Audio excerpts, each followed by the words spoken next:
All right, audio should be on now. Sorry about that. I don't know how it got turned off. But to recap for the folks who are connected via Zoom, we've got two matters we're working through this morning. First will be Mr. Pritchett's situation in terms of representation, and then we'll pivot to Mr. Singleton and continue to work through his motion for new trial. Looks like witnesses for that are beginning to stream into the courtroom. So if we could get Mr. Pritchett, there he is. Let me. Spotlight, and then I think we've got Mr. Hewitt and Mr. Armstrong. I'm going to rely on you. I think Ms. Eaglin is on, but her video's not on. So you're here from the appellate section. We're just figuring out what Mr. Pritchett wants to do in terms of representation. He represented himself at trial, and his standby counsel filed a placeholder motion for new trial. So we need to figure out which way we're going to move forward. But I do want to get all this on the record. So let me make sure we've got Ms. Rivers. I did not see her on the. I don't see her on either. Ms. Nelson, can you reach out to Ms. Rivers or Ms. Hansberry?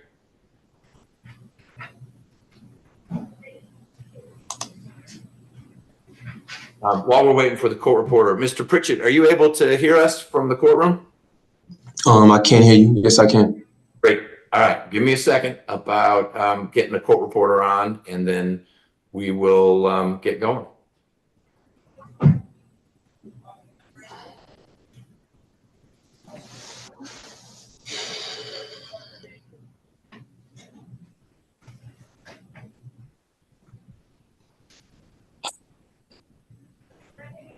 And Judge McBurney, just so you know, I am on Latoya Williams.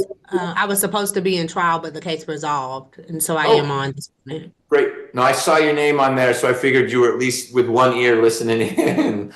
So thank you for being here. And Ms. Eaglin has let me know that it seems that her camera is not working. Okay. So she's going to try and bring that in to have it fixed. Okay. But that's why she's not. Got it. Showing up in the sense of Doyle's. All right. And the court reporter is struggling with connections as well, but. Good morning. I'm here. Hey, good morning, Ms. Rivers. Yes, I didn't see a Zoom link, so that's why I hadn't logged on. Okay. Well, we're all here now, so let's check one other thing. All right, so Ms. Rivers, I'd like to go on the record in State versus Pritchett, which is 20SC176922. And for the record, we have Mr. Pritchett joining us virtually from Wheeler. We have Mr. Hewitt from GPDC. We have Ms. Williams, who was standby counsel of sorts for Mr. Pritchett during his trial. And we are working through right now Mr. Pritchett's election for representation, or if he's going to represent himself for purposes of the motion for new trial. Ms. Williams did file a placeholder motion for new trial to preserve and protect Mr. Pritchett's appellate rights. But before Mr. Hewitt lines someone up to handle that motion for new trial for Mr. Pritchett, we wanted to get on the record what Mr. Pritchett wanted to do in connection with representation. So, Mr. Pritchett, good morning again. If you could let me know, well, first of all, do you have any questions about what I just described?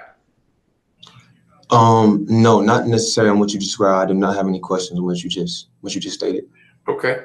So Ms. Williams had filed this motion for new trial that just stops the clock and protects your rights. And Mr. Hewitt, who won't be your appellate lawyer should you choose to have one appointed, but he's the one who would line someone up, wanted to be part of our conversation, yours and mine, as we talk about whether you will be handling your motion for new trial on your own, or if you were requesting that I get a lawyer appointed to handle the motion for new trial on your behalf. Currently, I am still. I'm sorry to interrupt. There's, of course, another option, which would be you or your family might be hiring someone. I didn't mean to suggest you can't pick your own if you can afford a lawyer, but you have the right to an attorney to handle this motion for new trial. And if that doesn't go well for you, the direct appeal to the Court of Appeals. And so I just needed you to let me know which of your rights you were exercising to represent yourself, to have a lawyer appointed, or if through your family you were going to hire someone. Well, right now I am currently trying to confirm private counsel. But I am not. I am unsure as far as the time frame on how maybe the whole thing may work. So, and my understanding also is that the first step, I guess, even when you do have counsel or get counsel, is to obtain the transcript. Is that correct? So, a couple things. Transcript will be provided to your appointed lawyer if there's a lawyer appointed to you. I don't know. I don't. Ms. Rivers, is the transcript from the Pritchett and Robinson trial done yet? I don't mean to put you on the spot. I just don't remember where we are in that process. No, it's not done, Judge. And actually, there's 2 trials ahead of his. Okay. So, Mr. Pritchett, at this point, we're just trying to sort out representation, but you certainly will get a copy of the transcript, whether it's a lawyer that you or your family hires or one that Mr. Hewitt lines up on behalf of GPDC. You're correct. There's really not a lot substantive that anyone's going to be able to do until that transcript is complete. So you have more time to bring someone on board if that is what you and your family are trying to do. And what we could do is in a couple months, just check back in with you. I'll make sure it works with Mr. Hewitt's schedule, and we'll just get on a Zoom call like this and you can give me an update.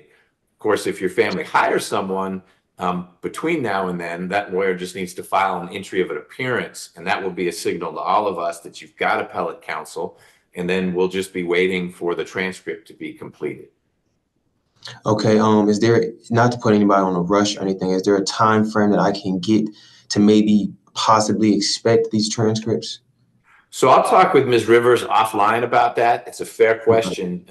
But as she mentioned, there are a couple cases, trials that occurred before yours that she needs to complete the transcripts for.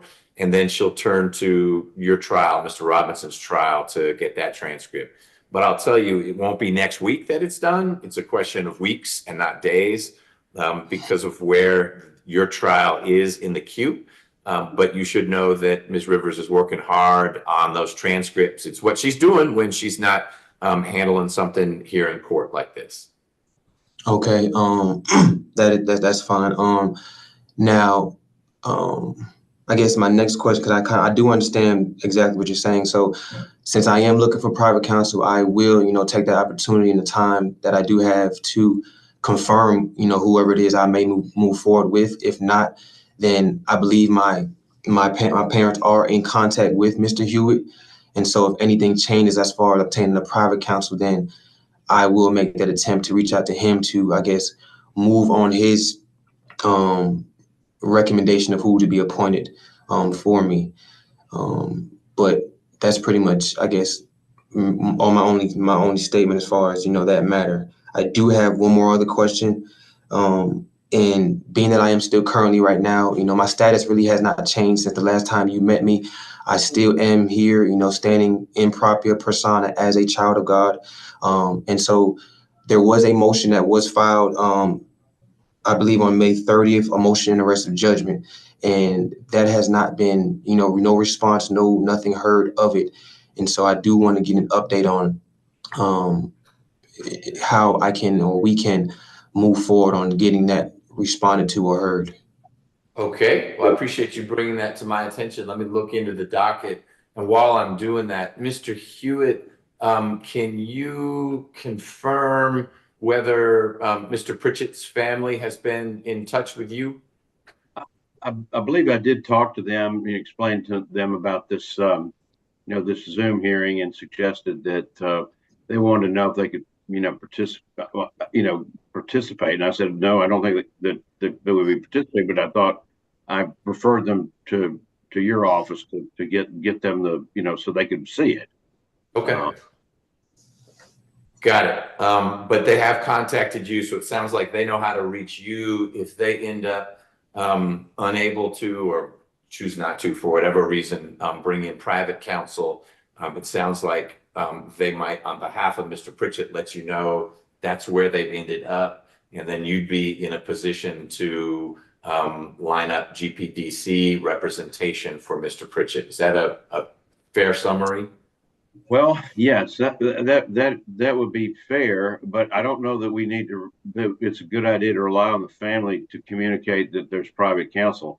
I mean, my suggestion would be that we, continue this for say 90 days or so, and then bring him back, and or in the meantime, if a private counsel files an entry, then if you could have Miss Hansberry just send me a copy of that would be great, because we won't be getting it on Odyssey. We won't ordinarily get served with it. So okay, got it. No, I like that idea, just so that we stay focused on the case and don't let it slip into the background too much. Is that we'll set this down for a status, just like we're doing right now, about 90 days out, and if there's been an entry before then, we certainly can call that off.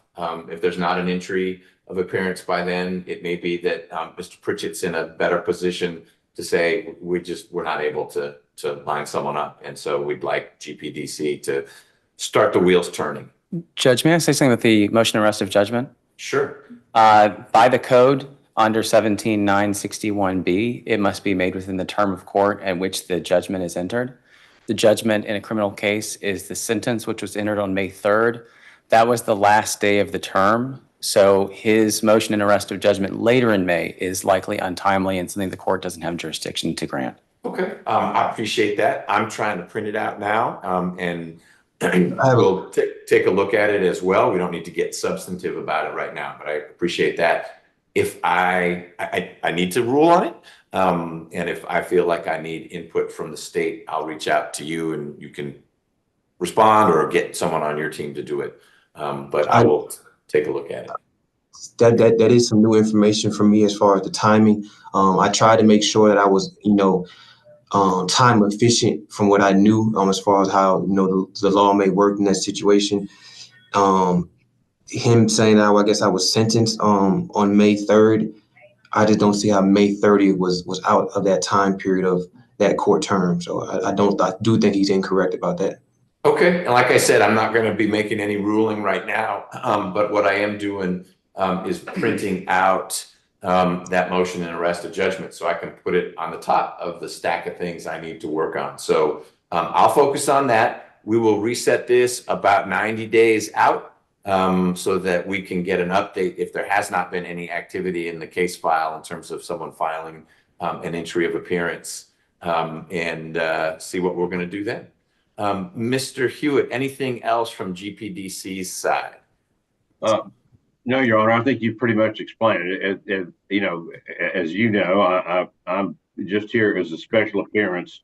I won't be his lawyer. My job is to listen to this, figure out, if he's entitled to one of our lawyers, then we'll get him on. And but if he wants to go pro se or gets a private lawyer, then that's out of our realm. So sure. I just want to get closure one way or the other, but Mr. Pritchett has time because we don't have a transcript yet. So it's not like we're waiting to get this moving. If only we could get a lawyer. We don't have the transcript. Mr. Pritchett, anything else from your side?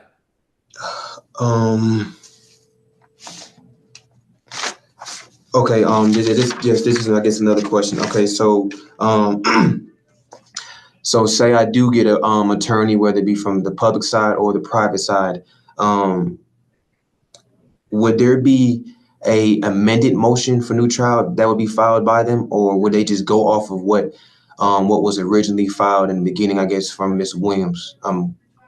It would be an amended motion. What Ms. Williams filed was bare bones, and I don't mean that in a critical way. It's exactly what you do at the end of a trial. You do within 30 days of your sentencing, file something that says, hey, we're going to pursue this further, but we need to get the transcript. And so it basically said the evidence was insufficient and sort of the basic allegations. But whatever lawyer you get to represent you will have a chance to look over the transcript. You can look over the transcript. And then there will typically be an amended motion for new trial that fleshes out more specific concerns. The judge made a mistake when he did this. The prosecutor made a mistake when he did that. So there will be time for your lawyer or you to file an amended motion for new trial that gets much more specific because people will have had the benefit of looking through the transcript. And that motion for new trial goes back in front of the trial judge for ruling? That's right. That would be me. Okay. And if that ends up not in your favor, then all those same arguments can be made in front of the Court of Appeals to say, hey, we already argued this once. We said the judge made this mistake. Judge disagreed, but we need you, 3 judges on the Court of Appeals, to think about this. So you get a second bite at the apple. Okay, just a statistic question. Over the past, I'd say just year, how many motions for new trial do you think that you granted? At least one. At least one, says Mr. Armstrong. Typically, the standards aren't super favorable for a defendant, but the answer is it happens. And of course, the appellate courts reverse things all the time too. So you should not rely on statistics in deciding, hey, is this a good situation or a bad situation for Max Pritchett? It all depends on what happened in the case. And a judge who typically doesn't make mistakes in one case might have had something complicated come up in a different case and botched it. And that ought to be discussed first in front of the trial judge and then subsequently in front of an appellate court that is not connected with the original trial. Okay, I comprehend it. Thank you.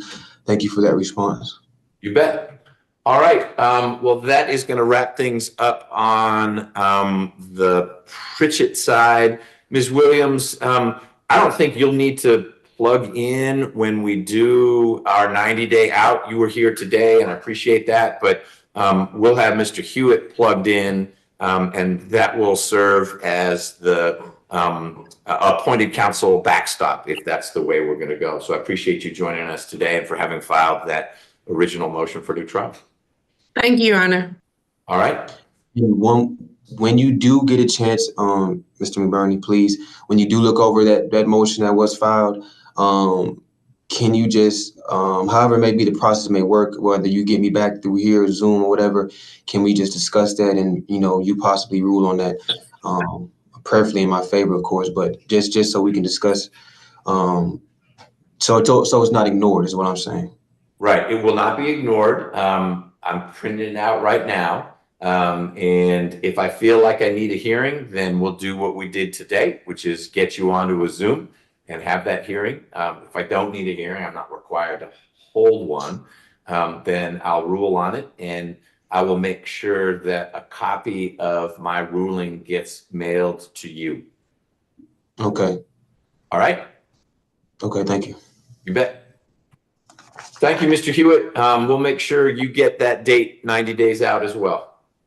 Thank you, Your Honor. May I be excused? You may, and I want to thank Ms. Willis and the GDC team for connecting us with Wheeler. We can shut that one out, and we'll turn to Coffee Correctional in just a moment. Thank you, Your Honor. All right.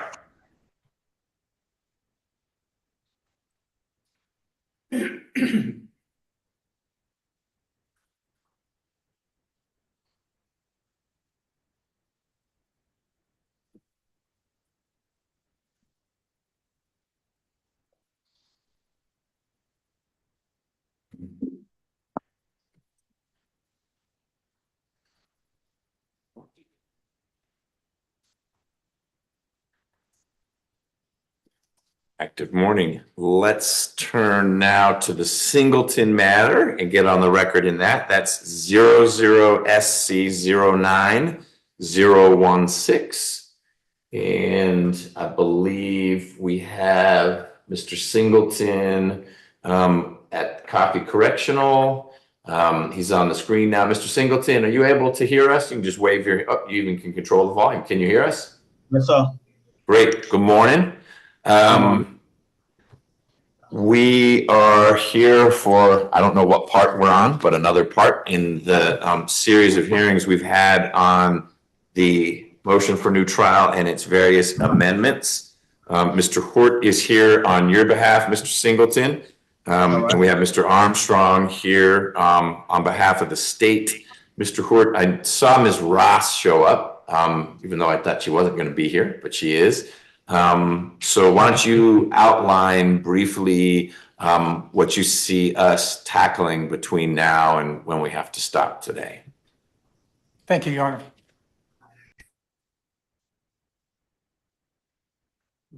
So far as potential witnesses, we have Mr. Singleton, Ms. Ross, Mr. Marvin Dixon, who was the investigator during this time frame.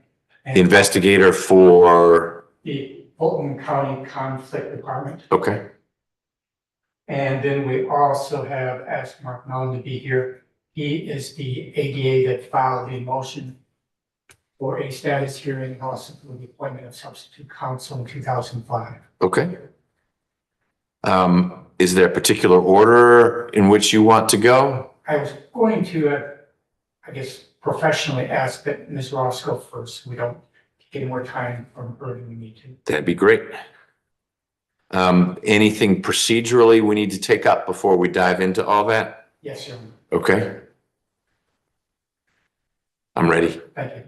I would Let me ask- get you on the screen as well. There. Okay. Thank you. I would ask the record to reflect that at our last hearing, there was a discussion about the Clayton County transcripts. I indicated that I would email those to Mr. Armstrong, and I did email the transcripts that I had received from the family to Mr. Armstrong after that hearing. 3 days ago, Mr. Armstrong emailed to me the Clayton County transcripts that he had received from Clayton County. And I also noted that there was a file where he had entered those as exhibits. I guess then my first question is, he been offering those as exhibits? Is that the reason for doing that? I mean, yes. So you want to ask Mr. Armstrong a question, not me. I did see a little bit of email traffic Ms. Hansberry forwarded to me. The way I understood it, Mr. Armstrong was able to get the entire transcript. His concern at our last hearing was that we were working with just an excerpt, and his thought was, and I tended to agree, that if we're going to rely on a transcript, let's just get the whole thing in there. It was a big old file, so I think it was 2 files. So why don't we just clear up whether now part of the record can be the transcripts from, and you can remind me if that was the plea hearing or what it is a transcript. The transcripts that Mr. Armstrong sent to me were the 2-day jury trial transcripts. Okay, and this would be for the gun allegedly stolen from a Fulton County deputy, but it occurred in Clayton County. Yes. Okay. So it's the complete trial transcript. I believe so. Okay. Mr. Armstrong can probably confirm, but that's my belief what he sent to me. Got it. Mr. Armstrong? Yes, Your Honor. That is what I understand to be the complete transcript. I finally got it on Friday. ADA down in Clayton County sent it to me. A previous ADA had sent me copies that I couldn't open. Basically, you are correct. Last time there was excerpts involved, and my concern was that we were picking and choosing just brief parts of a transcript. And so to the extent that we're considering what happened at the other trial, I would prefer that, as opposed to the pieces of the transcript, to have the entire transcript. I have done nothing other than basically forward the 2 PDF copies that I got, and then I filed them so they'd be in the record, and so that there wouldn't be any unnecessary moving into evidence and all this other stuff.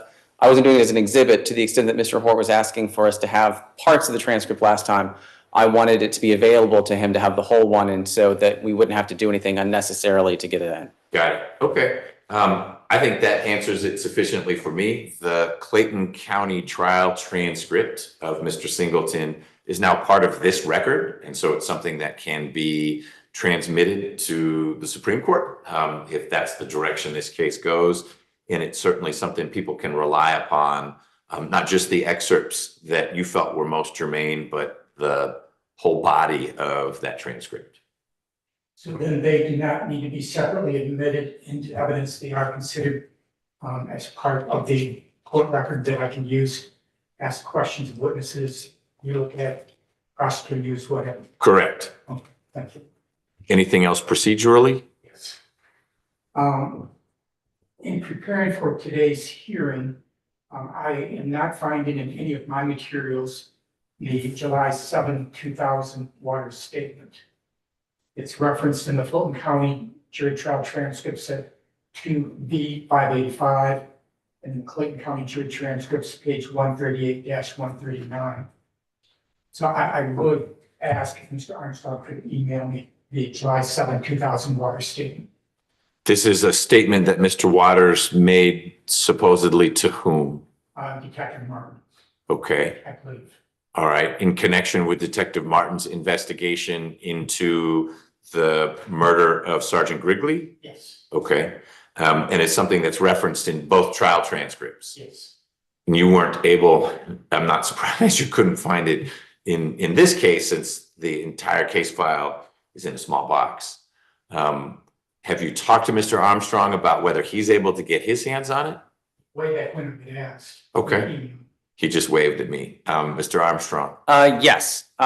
Basically, when I asked for the opportunity to convert old VHS and other things to DVDs, that was done for everything that we could get our hands on, and I gave copies to the defense. That was all that there was, and it turns out that that was from an ancient part of the state's file that had been kept in our custody as opposed to Fulton County archives. And so Your Honor would be familiar, Mr. Hort might not be familiar, that we are now the custodian of evidence for exhibits, but that happened in 2017. So it's my understanding that we're still going through massively old rooms trying to find things. I've asked for this to be found, but it has not been found as of yet, the exhibit that was tendered into evidence. We didn't have an independent copy, probably because one common thing back in the day was you introduced the one copy you had. The original. And unfortunately, we had the other things. So we had two statements from Mike Waters. I gave you two DVDs of two discs of Mike Waters. Was what you're asking for not one of them?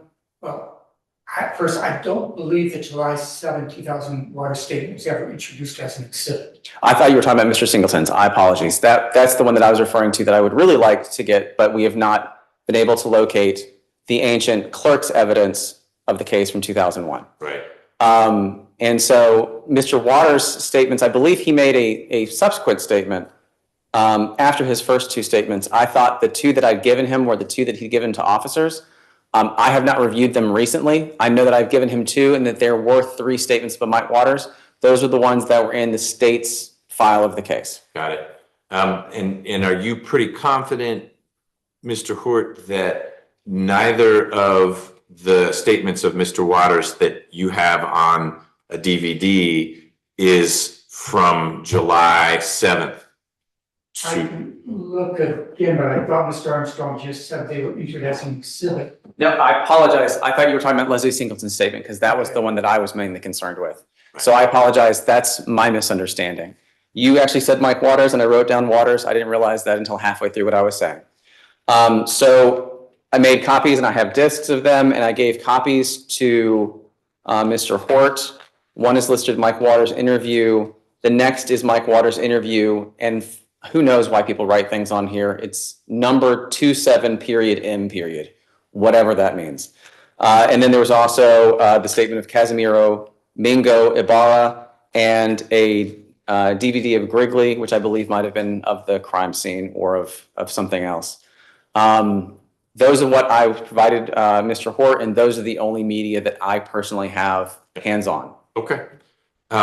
So I'm happy to come back to that after you've looked at those 2 DVDs, and then you can say, oops, I actually have it, didn't realize this was the July 7th, or that the missing one is the July 7th. And it sounds like it remains out of reach of the state in the same way that it's out of reach of all of us. Okay. Next, I did file a response to the court's hearsay inquiry. And in conjunction with that response, I would move to admit into evidence Defendant's Exhibit B, the letter from Waters, and Defendant Exhibit C, Waters' affidavit. I would add 2 things in conjunction with that, and I don't need to remind this court, but for the record, this is not a jury trial today. It's not jurors where we have to worry about what they may have heard or think they've heard, but it's in front of a judge. And even by that, it's not even a bench trial. This is a hearing in front of a judge, with all respect, capably of factually and legally determining the relevancy of the hearsay submissions. I would also cite to the court the Clayton County case. The court granted the state's request to allow Detective Martin to testify as to the Waters July 7, 2000 statement under the necessity exception after Waters refused to testify.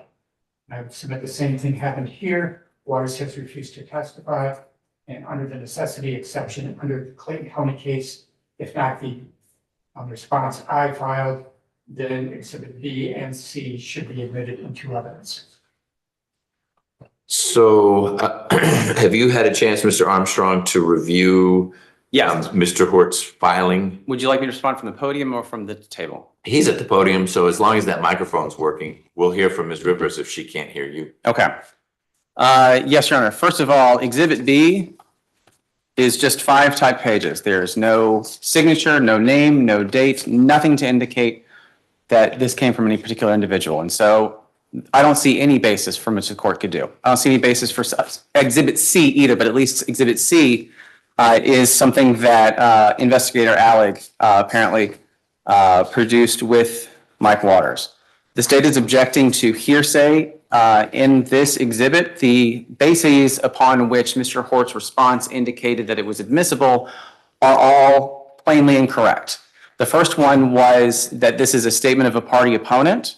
As far as Leslie Singleton is concerned, the state is the party opponent, and the state has not made any statements. The state can get in Mr. Singleton's statements, but he can't get in his co-defendant's statements as a statement of a party opponent. That's number one. Number 2 is the residual hearsay rule. And the court, probably incorrectly in the Clayton County case, introduced Mike Waters' statement. In his appeal, the Supreme Court did not indicate that that was appropriate. They found it was harmless. They addressed it under the confrontation clause because it was a statement to a police officer. That was clearly testimonial, just as this would be testimonial. It was prepared in preparation for testifying here, although the state doesn't have confrontation rights the same way the defense does. And so it appears that that was incorrect, but harmless given the other witnesses who testified at that trial. And so that's not a reason for doing it here. Moreover, the residual hearsay exception before the new evidence code was more expansive than it is now because it also included things like statement against interest and other things. And I don't quite remember all the contours of it, but again, it doesn't appear that they did it correctly at the Clayton County trial. It was just Mike Waters said he was going to testify, talked to the prosecutor the night before, and then refused to testify on the stand and was held in contempt 4 times, which I thought was odd. I didn't know that you could do it more than once. And so there was that. The other bases upon which they said that this was not inadmissible is as a prior inconsistent statement. It is not a prior inconsistent statement. It is 20 years later. And as cited in the state's brief to the court, the main brief from June 17th of last year, that basically there are code sections that material that is simply impeaching of a witness's testimony is not something that will be the basis for a motion for new trial. And so a prior inconsistent from 20 years later isn't something that our law contemplates. It is actually what our law is against. And so the state maintains its objection to exhibits B and C as being inadmissible hearsay, and that should be excluded. Mr. Hort, remind me what B is. B is a letter from Michael Waters. Okay. And what makes you think it's a letter from Michael Waters? 1, you can tell just by reading it. And 2, I was just going to look as I was listening to Mr. Armstrong. My guess is that Mr. League, our investigator, confirmed that when talking to Mr. Waters.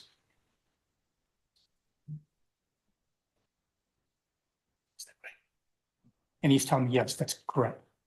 Meaning your investigator, in interacting with Mr. Waters, said, hey, this 5-page single space type document, that's from you, that's something you wrote, something to that effect. Yes. Right. Mr. Armstrong, while the necessity exception is narrower now, tell me maybe again why you think it doesn't provide a foothold for Mr. Hort here, given that There's reasonable guarantees of trustworthiness is one of the requirements of this. And this is not what somebody has confided into somebody, this is their experience. This is what they themselves testified to, and now they're saying something different. And so there's already things that are undercutting the trustworthiness guarantees. Beyond that, Waters testified at Mr. Singleton's trial Correct. in Fulton, not in Clayton, Correct. but in Fulton. Correct. He was one of the state's main witnesses against the defendant, and that's one of the reasons why they want him to testify, even though it doesn't really change much. Now, if he's admitting to perjury by saying, I intentionally, to better myself, testified falsely against Leslie Singleton, which, before I move on, that affidavit doesn't help Leslie Singleton. It still inculpates Leslie Singleton. So I'm not afraid of it in some way. It's literally he makes accusations against people that I have no ability to cross-examine him on. We have no ability to cross-examine him, period, because he isn't making himself available, which is why we have this issue. Correct, which basically also is, this is a document that if true, if he basically falsely testified about ephemeral things, that would be perjury, which for somebody who's been sentenced to life imprisonment, being Leslie Singleton, I believe that that is a very consequential thing. And so that is something that I would want somebody in court to testify that I'm knowingly risking something in order to say this. A person risks nothing by signing a document and moving on in a way that you can't cross-examine them on. And so this isn't like a domestic violence victim who has confided about ongoing abuse with somebody over time. This is somebody impeaching their own testimony a quarter century later. Okay. Via an affidavit rather than in person. Correct. Okay. All right. I may respond You may. briefly. Judge in Clayton County introduced the July 7th testimony from Detective Martin, saying that Mr. Singleton had the right to still had the right to cross-examine Mr. Waters. Likewise, Mr. Armstrong still has that right to cross-examine Mr. Waters. Just because Mr. Waters refused to testify and I withdrew a subpoena doesn't mean the state couldn't cross-examine him if they wanted to. So there is that same similarity to Clayton County. He still has the right to cross-examine. Now, again, looking at Exhibit B and C, just looking at it, you can see the accuracy. And why would I introduce something, maybe I'm incompetent, maybe that's ineffective, that doesn't do my client any good? I appreciate Mr. Armstrong willing to confirm that for future habeas reference. Long story short, I initially was going to object to the Clayton County transcripts coming in, but there's so much there that I trust this court will see as I did. And even though Mr. Armstrong has not been a judge, I'm guessing he also could tell you the same things. That July 7 statement that Detective Martin was allowed to testify about, I believe that's the same July 7 statement that Detective Martin said at the Fulton County trial was not true. And yet now he's testifying that, yes, this is what happened. And two, I don't believe he ever reneged on what he said there. And that's something we'll go into with Sheila Ross. And I appreciate very much you coming in here today. We will show to the court all the inconsistencies. If the court wants to wait till you hear more testimony before you decide on the letter and affidavit issue, I have no problem with that. Okay. I am going to wait. Anything else? Yes, I would move to admit into evidence defendant Exhibit B which supports the occurrence of an SB 440 hearing. Tell me what D is and that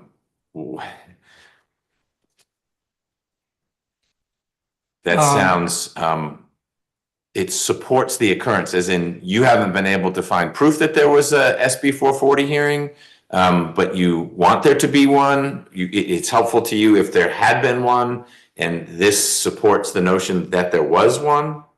I expect Mr. Singleton will testify essentially that there was, and realizing he was 16 years old at the time. Also, in reaching out to the probate court, no, they did not respond to any of my inquiries either about that hearing for transcripts or anything. Juvenile court? I did probate court.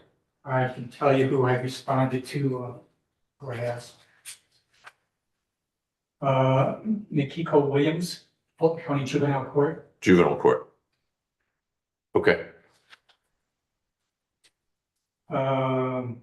And the first one is an interoffice memorandum from the records room, in the indictment section. The second page is SB 440, pre-probable cause file, charging and screening document. The third document is a detention authorization of Leslie Singleton, charges SB 440, murder, armed robbery, and aggravated assault.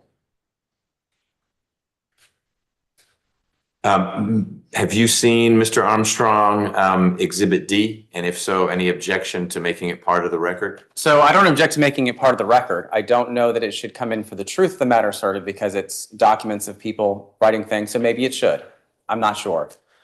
Basically, the three different documents weren't one document. They were different sheets of paper that I scanned and gave to Mr. Hort from the file, especially the fax cover letter. There were similar ones for the 17-year-old co-defendants that did not include a notation about SB 440. So I don't necessarily know that those stand for an SB 440 hearing was definitely happened, but those are absolutely things that were in the state's file of the case. Okay, then I'll admit defense D, just so it's part of the record. Where do you want me to put that? With me? I will say, Your Honor, that he did file all these in Odyssey, and so these are already marked as Exhibit D. Well, it would be helpful for me to have a copy now. Okay.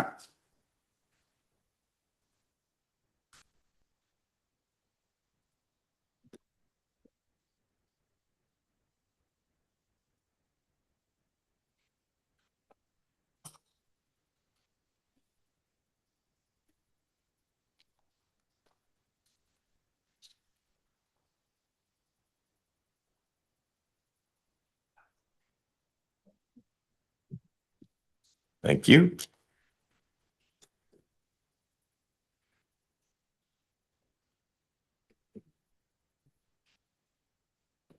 Anything else, Mr. Hort? Yes, Your Honor.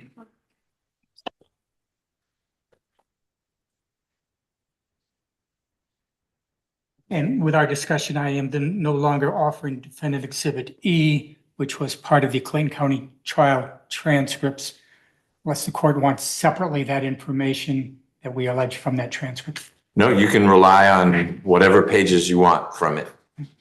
I then would offer to admit into evidence defendant's Exhibit F, which is a certified copy of the Butts County case for Mr. Bouchard.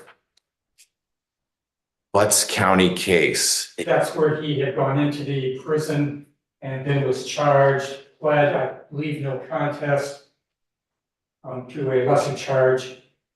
I believe he was arrested in 98 and maybe convicted in 1999. Your Honor, I would just like to, I have no objection to that exhibit if it's certified, but it is a null pros. It is not a conviction. Okay, well, let's make sure that you've got all the correct information in there. The last page, and I can give it to Mr. Armstrong again. The last page says the case is null pros because the defendant pled guilty in Butts County Superior Court case 98R 141 to criminal trespass in the alternative. It says whatever it says. I just want to make sure that what you've got in, what letter is that now? G? F. F. is what you've provided to Mr. Armstrong. Because it says I agree with him, if it's a certified copy, it's not irrelevant, so it can come in. Thank you.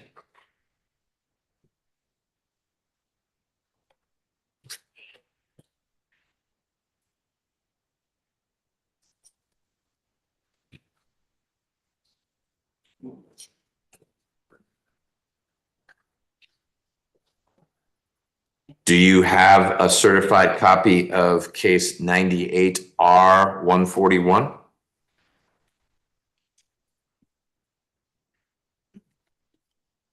I got everything she sent me. Okay. Trying to be brief rather than. No, I just, to Mr.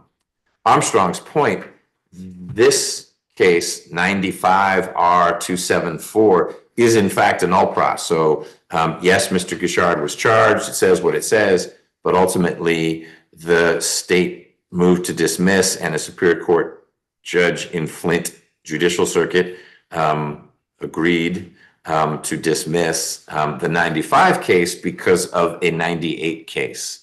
That just seems like that would complete the picture. But I don't know what you were able to obtain from Butts County concerning the 98 case.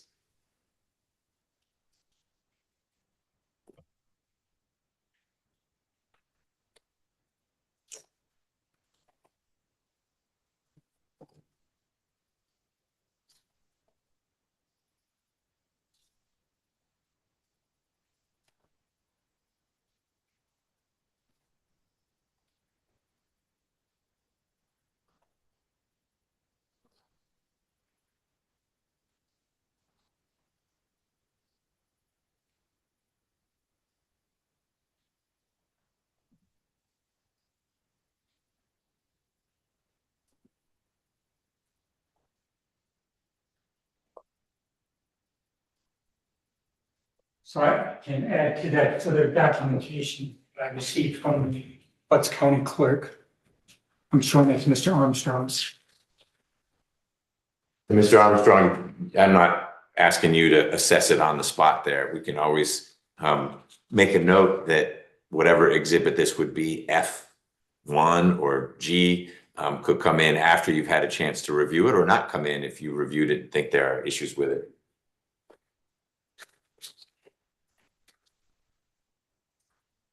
So it includes the 98 disposition for a nolo contendory for a fine? For criminal trespass? Correct. Okay. I do not object to that. All right.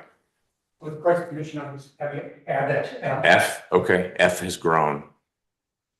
But is this also in the docket? Mr. Armstrong indicated that your F was in the docket already. It is not. Oh, it is. So there's pieces of F that are part of what he just handed you. But the second to last sheet of paper, which is the 98 accusation resolution, and the accusation itself are not part of the record. Okay. They're not in the record, I should They're not say. in the record. Okay. Well, they're all part of F now. Next, I would offer defendant's exhibit N. N as in Nancy, Yes. which is, Copy for Mr. Armstrong. It's a case summary in regards to Officer Poplis, the alleged victim in the Clinton County case. I object on both relevance and hearsay grounds. so before you dive any further into it, in the record now is the transcript from the trial. Yes. Okay. Is Officer Poplis going to be testifying here? What we will be doing today, starting with Ms. Ross, is to go into all the things that the lead detective, in this case, Detective Martin, did not do. Okay. And part of that involves Officer Poplis. So let's hold off on that then until I've heard more to see how that would be relevant and not hearsay.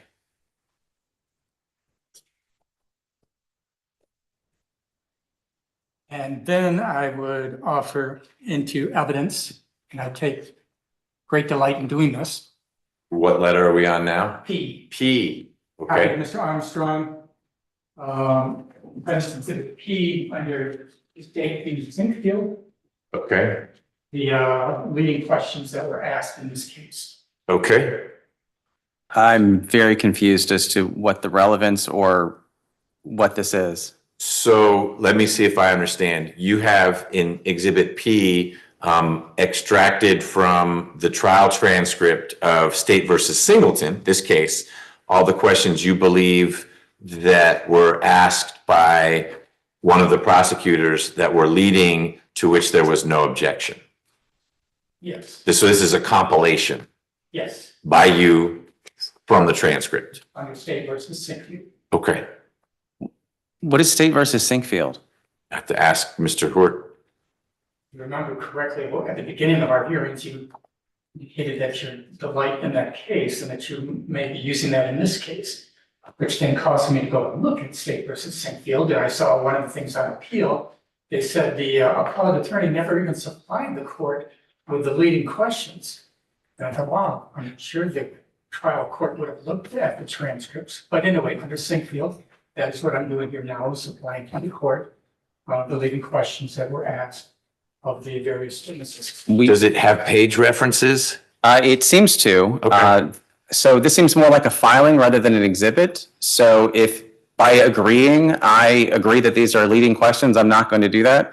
But if this is just basically part of his filing, which he's saying these are his claims about what the leading questions that should have been objected to are, then there's really nothing for me to object or do anything to. Right. I'll admit P for what it is, which is your representation, Mr. Hort, that this is the collection of allegedly leading questions that you are relying on to which there was no objection during trial. Leading questions from the state. Yes. Okay. I'm sorry, I don't have any more specifics, but I haven't marked it. It has P on it. Okay.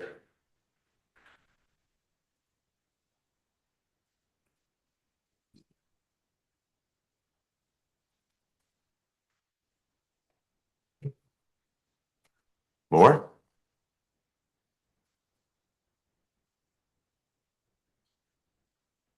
Last time you ever asked a retired judge to take a case from you. Okay, I did want to submit as an officer of the court that, again, Morgan Ward, the Butts County clerk, supplied me the showered documents from the Butts County case. To that, O.P. Ali, A-L-L-I, the director of GBPC, did not respond to my request for the personal files for Mr. Bouchard and Mr. Greenberg.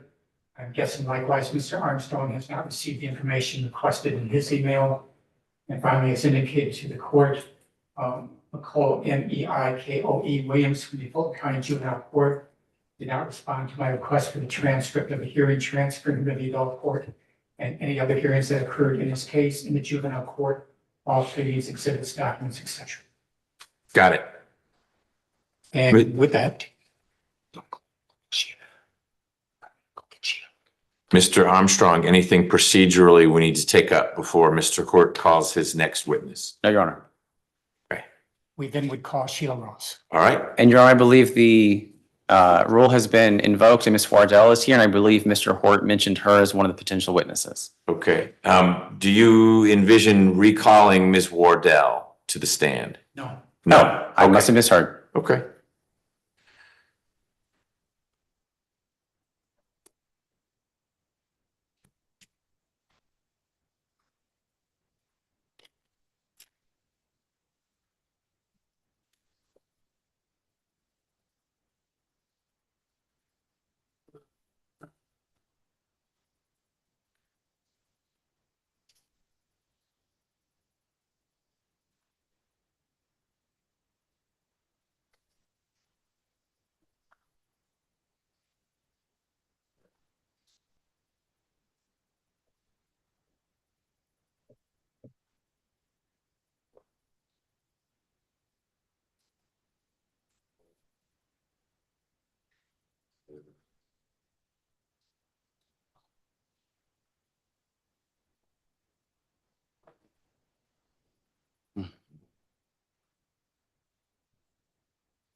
Absolutely. Yeah, I'll put it on the chair so it's not on the ground. Oh, thank you.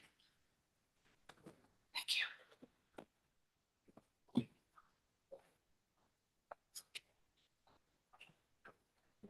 Right here. Do you swear affirm the testimony in this court be the truth and the only truth? Yes, I do. All right, you may have a seat. I can. All Thank right. you. Yeah, the seat has no wheels, so it's a little I see tricky, that. but keeps you from dying. State your first and last name for the court. Sheila, Sheila, Ross, Ross. Good morning. Good morning, Your Honor.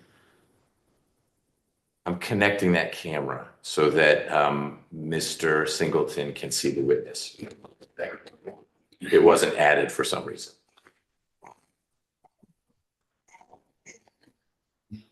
Does it need to have the part pop out of the screen? It doesn't work that way. Oh, Yeah, it's a touch screen. The camera is in front of that little bump you can see on the back. Try it one more time, and then you're just gonna get started.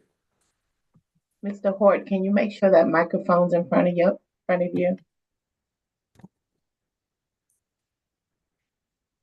All right, we're gonna get started. It's not wanting to connect, but we're good.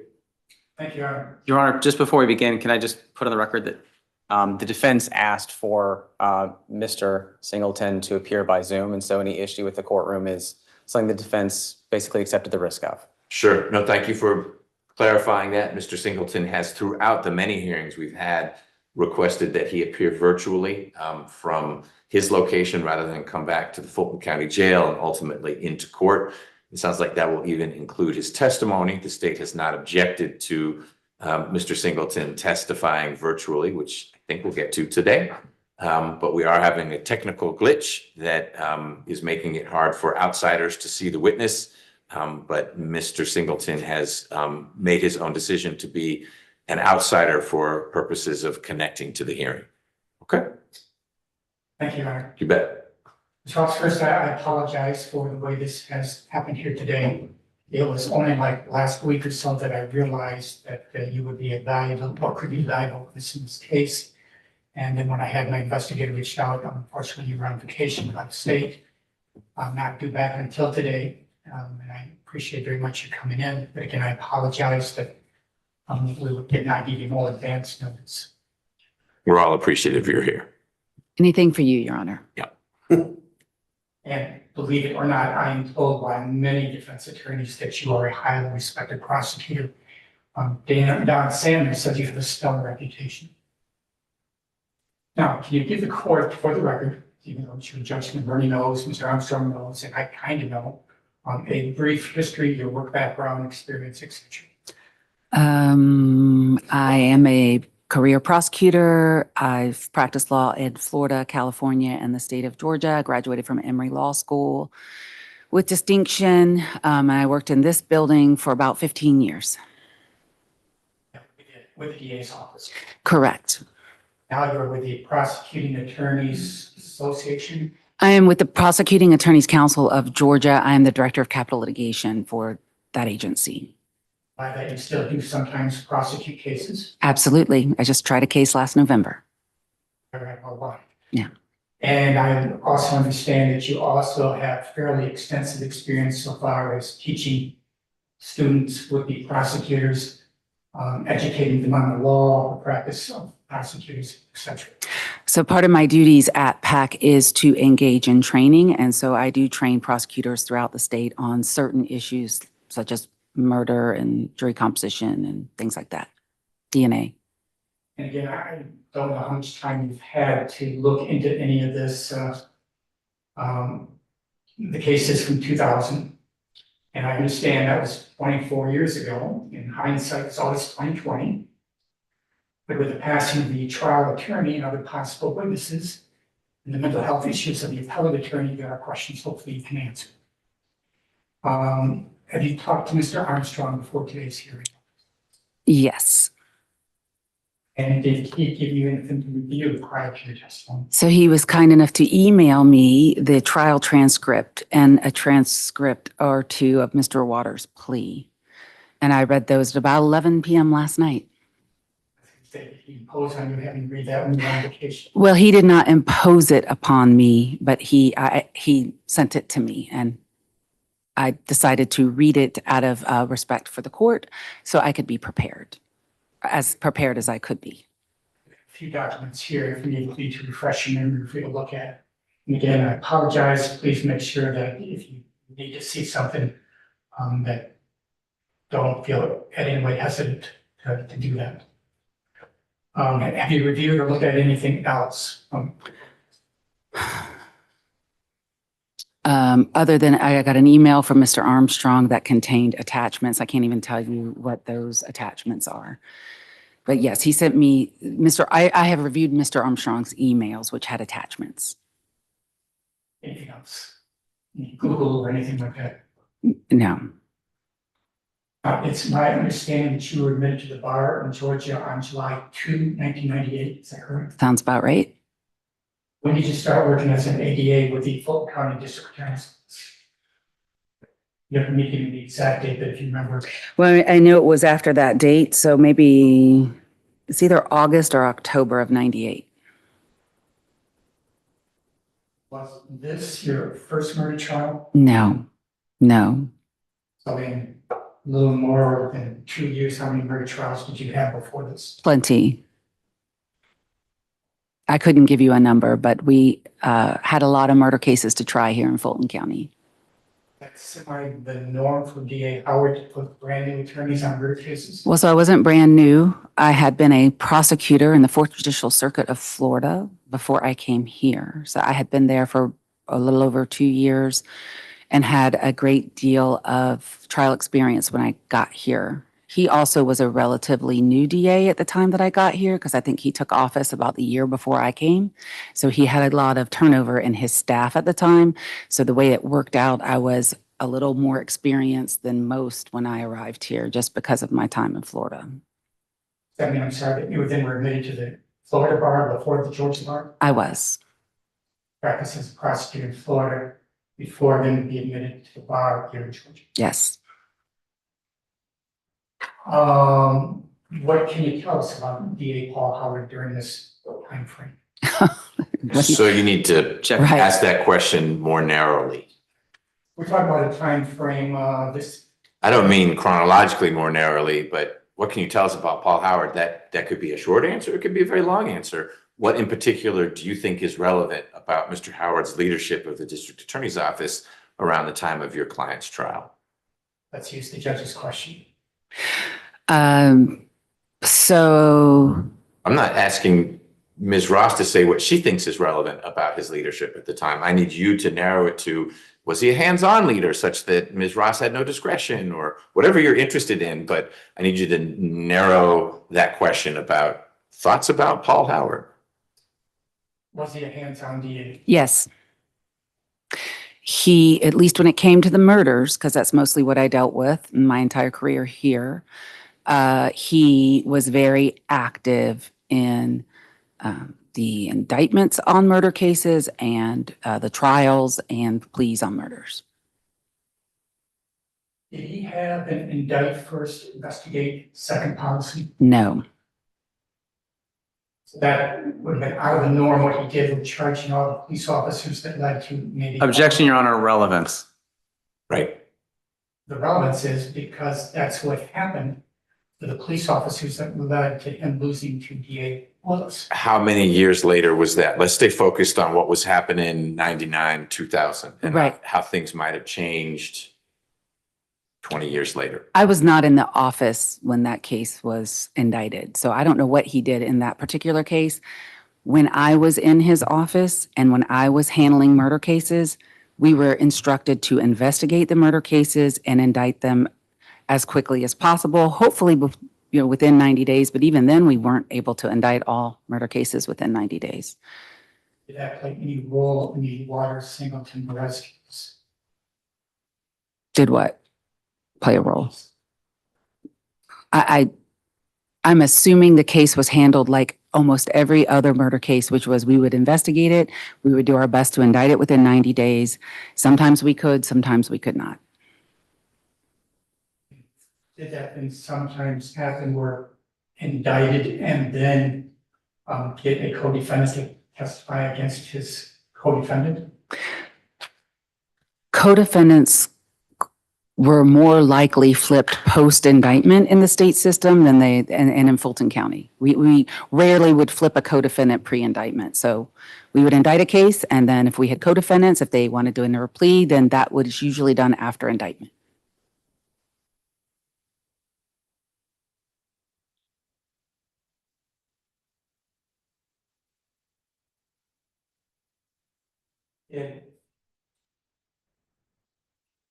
How often or did EA Howard talk to you about Sergeant Grigley, Waters, Singleton, events? I have no memory of having a specific conversation with Paul Howard about this case. Involved in grand jury? I have no idea. Involved in grand jury? I have no idea.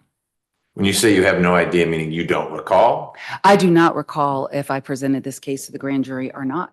But at that time, you were involved with presenting cases to the grand jury as opposed to receiving them post-indictment and being told, here is a new murder indictment. You and the detectives and your investigator can get working on it. So ideally at that time, it was, Hold on 1 second. We're getting some funky feedback. Okay, keep going. so ideally at that time, we would indict our cases and then take them to trial. However, because of the phonetic pace that the office ran, you would be likely to inherit somebody else's case on the eve of trial. Like you could get a case on a Thursday afternoon for a trial on Monday that you had never seen before.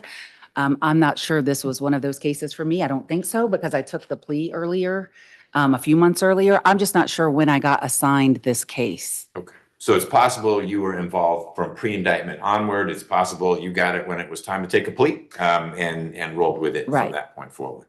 Okay.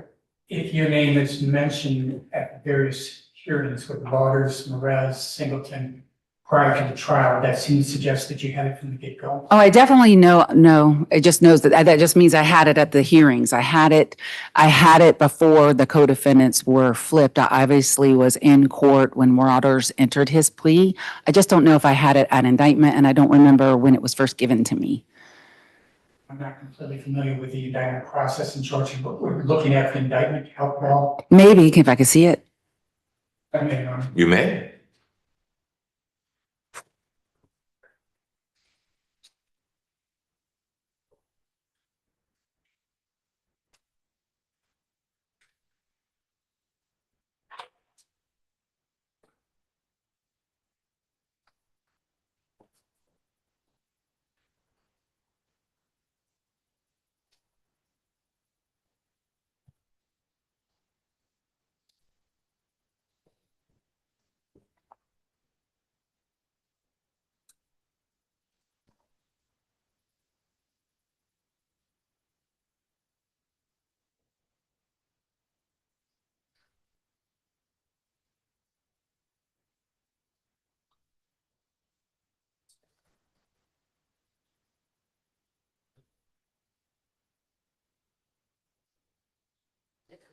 Okay, I have reviewed the indictment. I definitely see my signature on the indictment when people entered pleas. But it sounds like that's consistent with your recollection that you certainly were involved by the time people were taking pleas. Correct. Who knows whether you were involved with presenting it to the grand jury? I do not know if I presented it to the grand jury or not. Anything you can tell us about the grand jury in the Singleton case? No.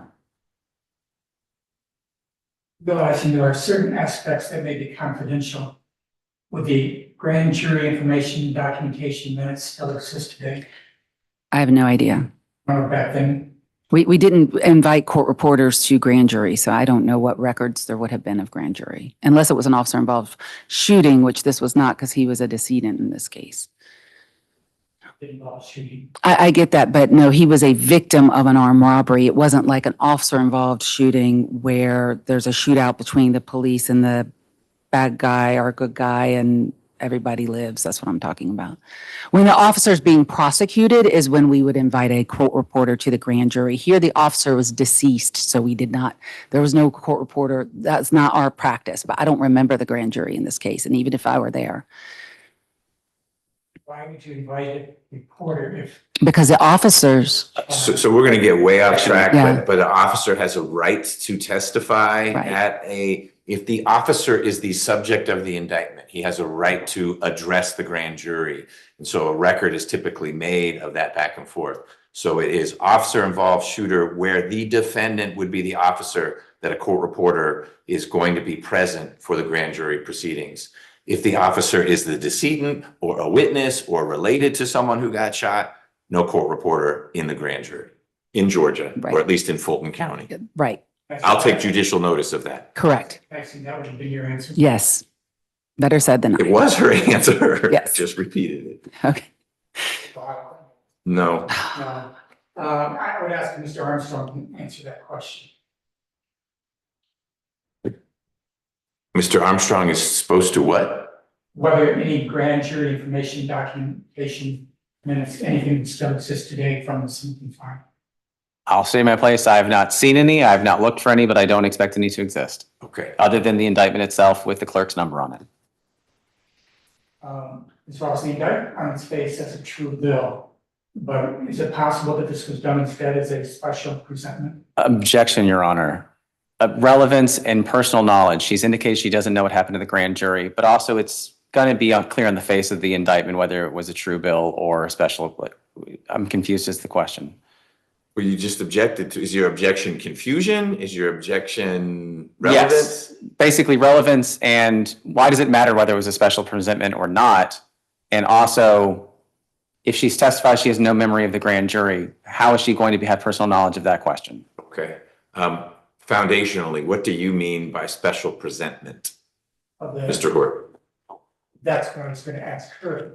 First, I was hoping that me asking that question may have jogged something in the advance. Okay. It doesn't, fine. Okay. But you used a term that I don't understand. So I'm asking you to tell me what you mean by special presentment. What I was going to ask her is whether during the Paul Howard years, an indictment would on its face say a true bill, but in reality it's done as a special presentment. What is a special presentment in your mind? That's what I was going to ask her again. It's not something we do in Michigan, but it's something I was told Paul Howard did in Fulton County. And what do you understand special presentment to mean? Somehow that maybe it involves not calling witnesses, maybe it involves just presenting DNA or other evidence, argument, or maybe it involves something else. I don't know. That was going to be my question to her. Okay. So let's break it down that way. I'm going to ask a few questions. Ms. Ross, are you familiar with a concept known as special presentment to grand juries? No. Okay. Have you ever heard of that being done during the DA Paul Howard years? Of what being done? Using a special indictment instead of the grand jury process? I don't even know how to indict someone without going through the grand jury, and I've never heard of someone being indicted without going through the grand jury. Going back then in time, is it true back then for juveniles to be tried as adults for capital felony crimes? The requirements and necessity to maintain proper procedure was even more so necessary than it would be just otherwise for adults. Objection. I don't know that that question asks a specific question. It sounds like it's asking possibly multiple things that I apologize, Your Honor. I object to the form of the question. Okay. Why don't you restate the question, please? Is it true during this time frame, we're talking about the Waters, Singleton, as time frame, that for juveniles to be tried as adults for capital felony crimes, the requirements and necessity to maintain proper procedure was even more so than what it was just for adults? I have no idea how to answer that question because the proper procedure needs to be followed for anyone who we put in prison, whether they're an adult or a juvenile. There are additional procedural steps taken if an indictment was being presented of a juvenile for, this is a murder case, for murder. Well, before a juvenile could be charged as an adult, in Georgia at that time, we had to go through what's called SB 440. So they had to be SB 440'd. And that would have been something that would have been done prior to me getting involved in the case. After the SB 440, was there any differences so far as grand jury or indictment with regards to juveniles versus adults? There would be some different procedures. For example, juvenile statements, usually their mothers were present, et cetera. Or fathers. Or fathers, sorry. Yes, correct. But I can't think of anything specific outside of the SB 440. We were careful with everyone we indicted for a capital felony. In knowledge, were media persons ever allowed to be present during the grand jury process? No.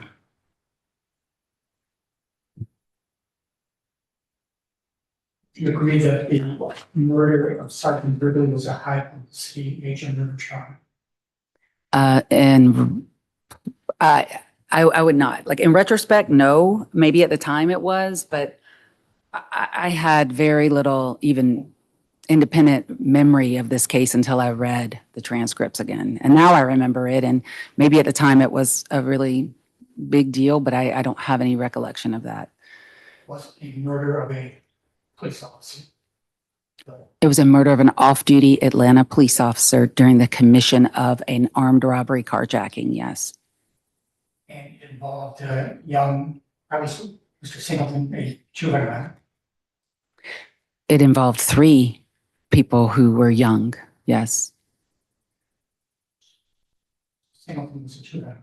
Objection, Your Honor. Relevance, and this is not a contested issue. Like, it seems that we're going over a lot of information that is unnecessary to any point that I'm aware of. Okay. I'll let you ask this one more, but you are establishing through this witness issues that aren't contested right now. So far you have. So you can ask that question again, but then I'd ask you to pivot towards things that Ms. Ross is uniquely positioned to discuss, as opposed to the age of Mr. Singleton at the time of the crime. Yes, one, I do want to correct your misstatement that Singleton was a juvenile. 2, yes, I'm leading up to all of that.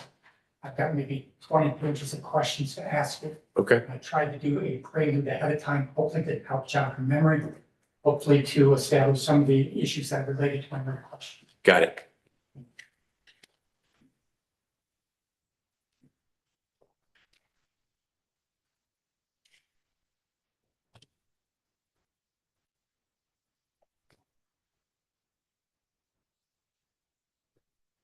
Were you at that time familiar with Gary Sheriff?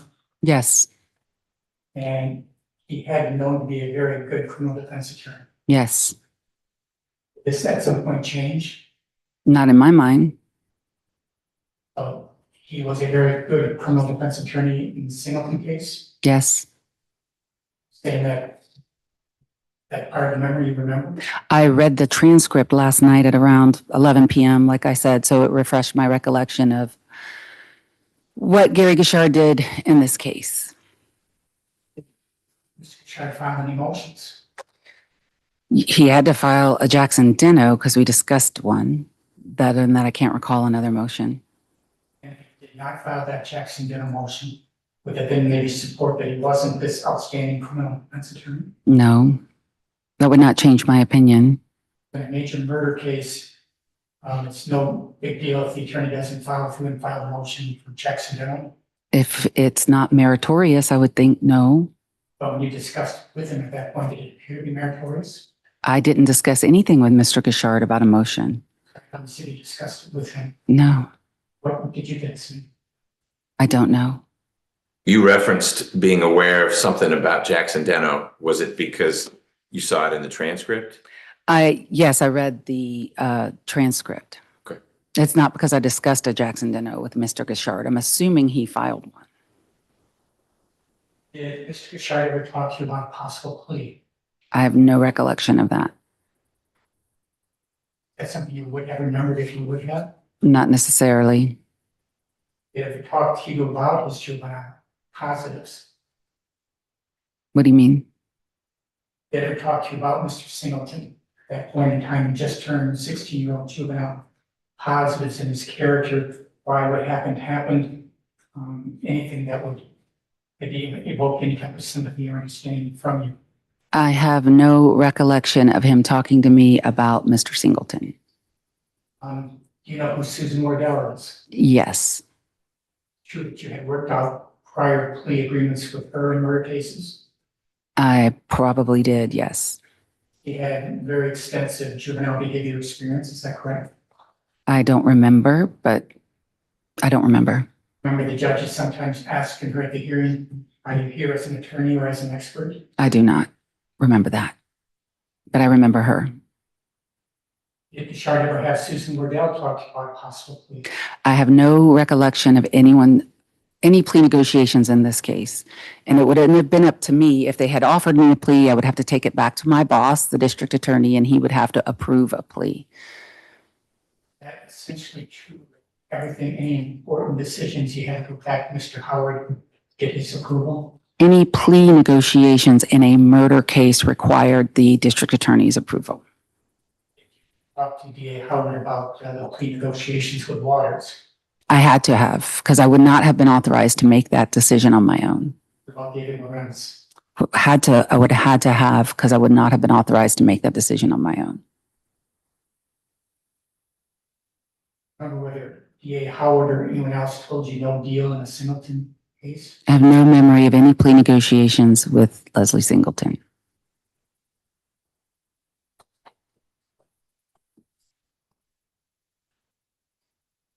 Would you agree that a plea in the Singleton case was not impossible or something that could not even have happened? I think a plea for anything less than life for Mr. Singleton, based on the facts and circumstances of this case, would have been a very difficult pill for Mr. Howard to swallow. Did do that for David Lorenz. He was in a different situation. I I didn't, but Don't talk over each other, one at a time. he entered a plea. He entered a plea. give him first offender probation. Whatever the plea sentence says. We'll get to that. And Waters was the actual shooter. Correct. Worked out a plea with him. To life plus 10 to run consecutive, yes. And he at some point kind of told that man that he could do 10 years, he'd be out when he's 31. Not by me. But Detective Martin or someone else said that. Never in my presence. Could that have happened outside your presence? Objection, speculation. Sustained. Do you remember working with Ms. Wardell in the Gene Gates case and actually getting that charge of murder dismissed? Objection, relevance. What's the relevance of what Ms. Ross and Ms. Wardell may have done in a different case with different facts, et cetera? Why I'm hoping that with John Hunnam to as an offer of proof that Susan Wardell got the murder charges dismissed after she got her boss to pay for an FBI polygraph, which she passed. And then I believe Ms. Ross, probably with approval, I know, then dismissed the case against this person charged with murder. I bet there was approval before she dismissed it. Let's ask something different. Is there that objection? Okay.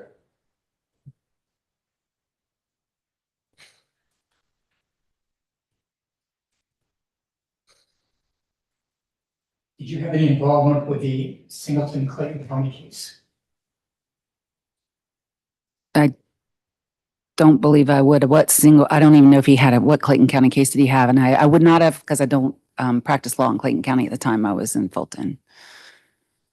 Some more questions. For your information, Clayton County is where it's alleged that Singleton got the gun that was used by Waters to shoot the deputy. Okay. I don't remember being involved in that case at all. Did you ever communicate with the DA's office there? I might have, but I have no memory of it. Was there any push by you or anyone under your direction to get Clayton County to then prosecute Mr. Singleton after the Fulton County case? No. You know why they didn't? Something funny? I thought that question was a bit extreme. Yes. Sorry, I forgot that you could see me on the camera. I didn't mean to disrupt court. No, it's just my client's in prison, maybe life. Correct. You just asked this person if she pushed up another county to, I'll stop talking, Your Honor. Yep, Mr. Armstrong's not gonna react anymore. He will sit there. You will keep asking your questions. If he doesn't have an objection, we should press on. Did you, or to your knowledge, anyone else or anyone in your direction contact Clayton County after the Fulton County case to get them to pursue the charges against Mr. Singleton in that county? No, I have no recollection of the Clayton County case. Did Mr. Bouchard ever talk to you about what happened in Clayton County? Not to my memory. Did Mr. Bouchard ever try to convince you that Lester was not a criminal, a kid in the wrong place at the wrong time? Anything like that? I read his opening statement, and that's clearly what he was trying to convince the jury of. Now, whether he talked to me about that ahead of time, I don't know. He probably did, but I have no specific recollection of it. Did Bouchard ever talk to you about the actions of Detective Martin or any other law enforcement officers? I have no recollection of it. True that Detective Martin was the lead detective in the case. Detective Frank Martin, yes. What can you tell us about him back then? He was a detective with the Fulton County Police Department in their major case division, was very experienced in working homicides.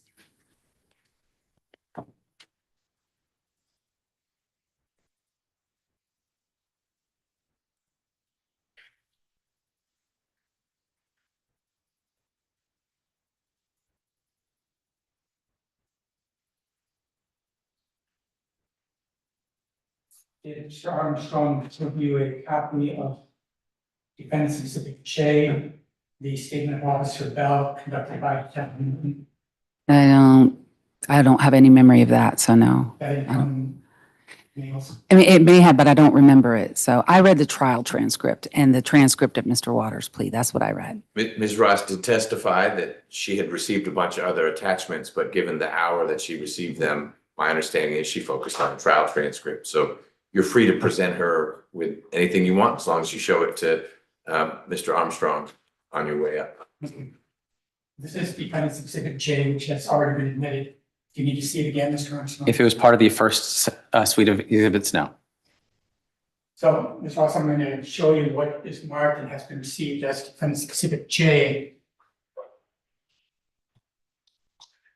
Again, this is a statement from Officer Bell, taken by Detective Martin.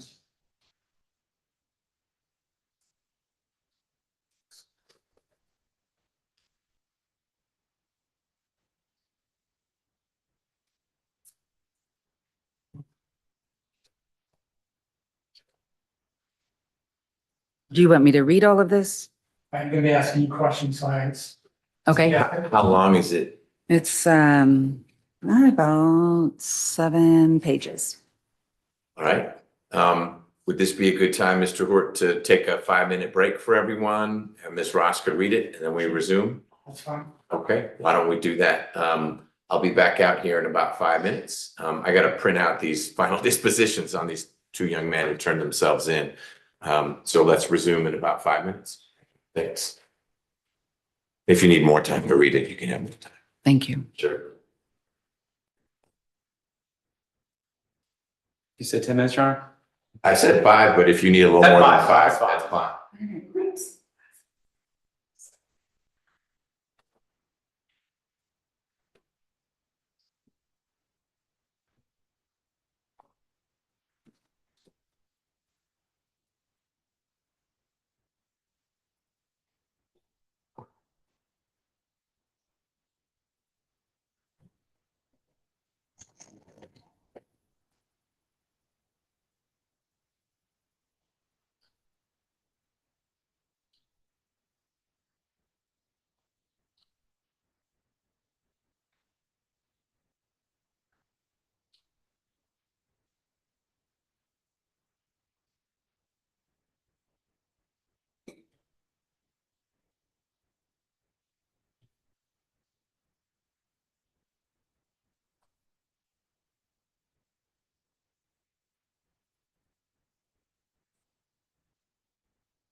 You need a copy of the final disposition, the sentence to take these guys downstairs? Yes, basically what you did, yes. Okay, so I've signed them. Once they get e-filed, we'll get something printed out and brought out to you. Does that work? All right, and could you make 2 of them if possible? Sure. Those separate. So you want a total of 4 documents, 2 for each guy? Yes. Okay.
Be right back.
All right, let's get back on the record in State versus Singleton. Ms. Ross, did you have enough time with your reading glasses to go over the document? I did. Just beforehand, I just wanted to say that I don't have any specific notation that Exhibit J was admitted into the record. If it was just admitted for something, if it's being admitted or hasn't been admitted, or showing what Mr. Guichard would have for him, I have no objection to it to that degree. Okay. But I don't have any specific record of it being admitted. And J, again, is someone's interview, law enforcement's interview with Captain Martin's interview of Officer Bell with regards to Clinton County. In my memory is that it was admitted as an incident. Okay, well, we'll readmit it, just as it may be doubly admitted, that doesn't negate it, but J is in. Certainly, it's something you could use to refresh Ms. Ross's recollection, but either way, it's in. Okay. And I'm sorry, I should have asked the court with Ms. Ross having been out of state, getting late last night, and looking at the information Mr. Armstrong sent him, probably not getting her out of sleep. Should I instead ask you to come back on another day? My guess is she'd prefer to take care of this now, but I don't mean to speak for her. You two may want to talk about that. I'm here to receive whatever evidence you want to put on. I'm sorry, Ms. Ross, I should have asked you. Are you okay today? Would you prefer to come back on another day? Yeah, I am okay today. Technically, I got back Saturday. I just could not get to reading the emails that I got from Mr. Armstrong until late last night. So she's well rested. I'm well rested. Okay. Okay, did you ever talk to Detective Martin about Defendant's Exhibit J? If I did, I have no memory of it. It's true that there were questions about what actually happened in Clayton County. Well, I'm inferring from reading Defense Exhibit J. that- Objection, if it's just an inference, it's speculation and lack of personal knowledge.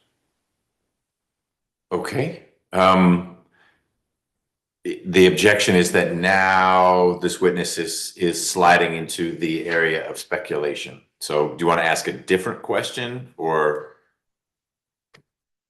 respond to the objection? My response would be, we've already heard of her extensive experience, expertise, and my guess is that she's not going to just guess. She's going to give you her opinion, her thoughts, her beliefs. I think she should be allowed to answer. Okay, I will let her answer. I'm inferring from reading Defendants J, which I don't have any independent memory of, that there were some questions about the nature in which Sergeant Populus's gun ended up in the defendant's hands. But I don't have any independent memory of it. Even remember whether you would have received this document back as the trial attorney. If it was part of the Fulton County Police Department file, it should have been in my file. And if I had received this from Mr. Armstrong from the DA's office, would that be logical, then that you also would have had it back then? It was in my file. So take it by that you don't have any memory as to whether you've ever listened to or before today read Officer Bell's statement. Right, correct. Would you agree that Defense Exhibit J raises some red flags about the asserted victim populace and what happened in Clayton County? Objection relevance, because that isn't really relevant to what happened in Fulton County. Yes, Your Honor. And I mean no disrespect to counsel or the court, but over and over again, it's been recited that Mr. Singleton provided a gun in his story he's guilty. So I think it is important to what happened in Clayton County. I also think it's very important as to the credibility of Detective Martin. My questions to Ms. Ross from the next however minutes will be as to things that he did do, did not do, because that raised questions as to his credibility. Okay, you can keep going. Thank you. So does this statement in and of itself raise any red flags about the asserted victim, Officer Populus, and what happened in Clayton County? It raises flags about Populus and this officer or sergeant, or I think he's a sheriff's deputy at the time, Bell. For example, Officer Bell disguising his voice when he's making phone calls to the police department, that raises a red flag. Yes, What about a police officer advising another police officer of his Miranda rights? Does that raise a red flag? No. Is that the norm for police officers to advise other officers of the Miranda rights? If it's appropriate, I think it's an appropriate thing to do. Clearly, Detective Martin, again, I have no memory of all this, but Detective Martin thought it to be appropriate to advise him of his Miranda rights, and he did that. Tell me, when would it be appropriate? Now, correct, assuming that, yeah, person possibly could be somehow guilty of something. No. Objection relevance. So there's an objection as to the relevance of your question. Let me push back a little bit. Let's assume for a minute that the gun wasn't stolen. It was mislaid by this Fulton County deputy. In an effort to cover up, he concocted a story that the gun was taken from me. And that's how it got lost, not that I left my backpack where I shouldn't have and someone got the gun. Isn't all that's before us, did your client provide the gun to Mr. Waters, whether it fell out of the sky in his hands to begin with, or he robbed the Fulton County Sheriff's deputy? Isn't what's germane here, did your client provide the gun that Michael Waters used to kill Sergeant Griegley? Yes, but, and again, the court will have the Clayton County jury transcripts. In the transcripts, Officer Poplis testifies that Singleton pointed a gun at him. Doesn't talk about it being a cap gun or a fake gun, whatever that. And that in essence, he was around. Okay. If the court accepts that scenario that you've just outlined, then fine, we can move on. The questions are also relevant so far as Detective Martin's credibility. He had all these questions in from this exhibit. And what does he do? He advises the officer of his Miranda rights. Right, but my understanding of the record made in Mr. Singleton's Fulton County trial is that the murder weapon was Poplis's gun. Do you disagree? Do you think that that's not what the record shows? That's what the record shows. Correct. And Mr. Waters fired the fatal shot. Yes. So Poplis's gun was used to kill Griegley. That's what the record shows. Okay. Do you dispute that? But there are so many questions that what happened in Clayton County, I'm not going to, But what? I'm not going to assume it was Poplis's gun. But what is Clayton County? Whatever happened in Clayton County, how would that change whether, I thought there was irrefuted ballistics evidence that says, I wouldn't even have to call it Poplis's gun. The gun that was recovered was I think it says Fulton County on it, was the gun that was used to kill Griegley. That I can't agree. Okay, but you're thinking that maybe that gun wasn't Poplis's? It was another stolen, mislaid, lost Fulton County deputy's gun? We're going to present evidence to the court, hopefully if allowed by the court. Poplis gave 3 different versions of what happened. And that case summary that I've offered you made the evidence shows that he had his post revoked. That there were numerous times of police misconduct by him. Let's assume, I don't know him, he may be a wonderful guy, but let's assume for purposes of this hearing that he was not a wonderful guy and that he said some things that were untrue. I get back to what is the relevance of all that? Did Poplis testify in the Fulton County trial? Okay, so why does it matter if he was a good guy or a bad guy? That's exactly the question I'm going to ask Ms. Ross. But I'm asking you, help me understand why we need to spend another 10 seconds on Poplis, good guy, bad guy. Because it also directly affects the credibility, one, of Detective Martin, for red flags, and she's already acknowledged a couple, that he didn't do any investigation, and 2, it reflects the ineffective assistance of counsel by Gashard, that he had this report and never did anything, has some type of doubt, concerns, whatever, on what happened in Clayton County. But how would that come in the Fulton County trial? Because over and over again, it came out, in essence, that this gun was a Fulton County gun, i.e. he must have robbed it.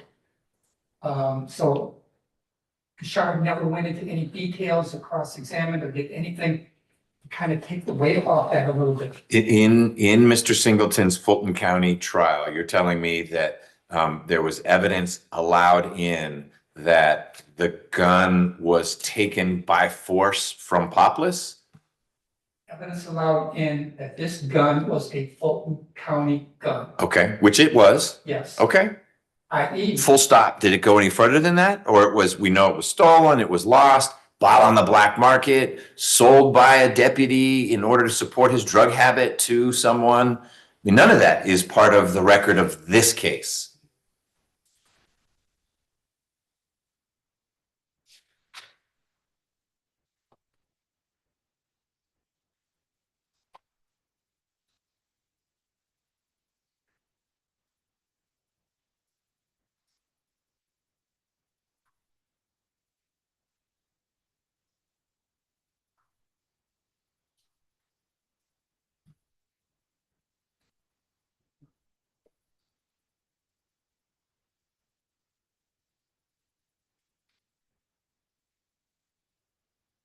My memory, I guess it would be a good question for Ms. Ross, is whether it was at any time inferred that Singleton had stolen this gun. And my argument is that certainly was the inference that Singleton had a Fulton County gun. Is that something that's going to be given to him by a Fulton County officer? No. Chances of him finding that laying somewhere, not so high either. So certainly the inference at Fulton County by the state was that he stole the gun and it was used to kill the sergeant. So maybe Mr. Gishard could have, should have sought to exclude from the trial the provenance of the gun, why it mattered that it had Fulton County stamped on the side. He didn't do that. Maybe you're going to argue that. But if the gun had inscriptions on it that it was the property of the Fulton County Sheriff's Office, that's in evidence. If you can point to me in the record, the trial record for Mr. Singleton's Fulton County case where Ms. Ross or her colleague was arguing to the jury, another reason why you should find Mr. Singleton guilty is he's clearly a thief or a robber, because that's the only way he could have obtained this weapon that was the property of Fulton County.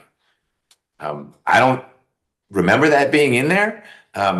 It's an inconvenient fact, and it might make jurors wonder, how did Mr. Singleton get a gun that was the property of a Fulton County deputy? But I don't recall there being evidence presented that it was taken by force or stolen from a car. And so the inference, I don't know that that's the right word, unless you're pointing me to something in opening statement or closing argument where the state said there has to have been other nefarious conduct by Mr. Singleton, because like you just said, what are the chances that in the woods he'd find an abandoned Fulton County Sheriff's weapon? I'm sorry, I did not bring with me the opening statement or closing argument. But even without that, if it comes out that this is a Fulton County gun,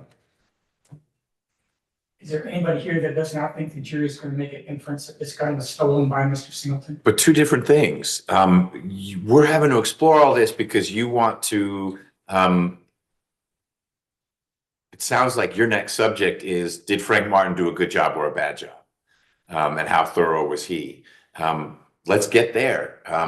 Whether the jury might have viewed dimly or approvingly that Mr. Singleton had a gun that was Fulton County property, it's not on the state. It just may be an argument you make later that a good defense attorney would have sought. I don't know how he would have been successful, but at least he would have filed a motion in limine saying, let's not have any reference to the fact that this gun belonged to a sheriff's deputy, because it's not material to the question of who murdered Sergeant Gregley.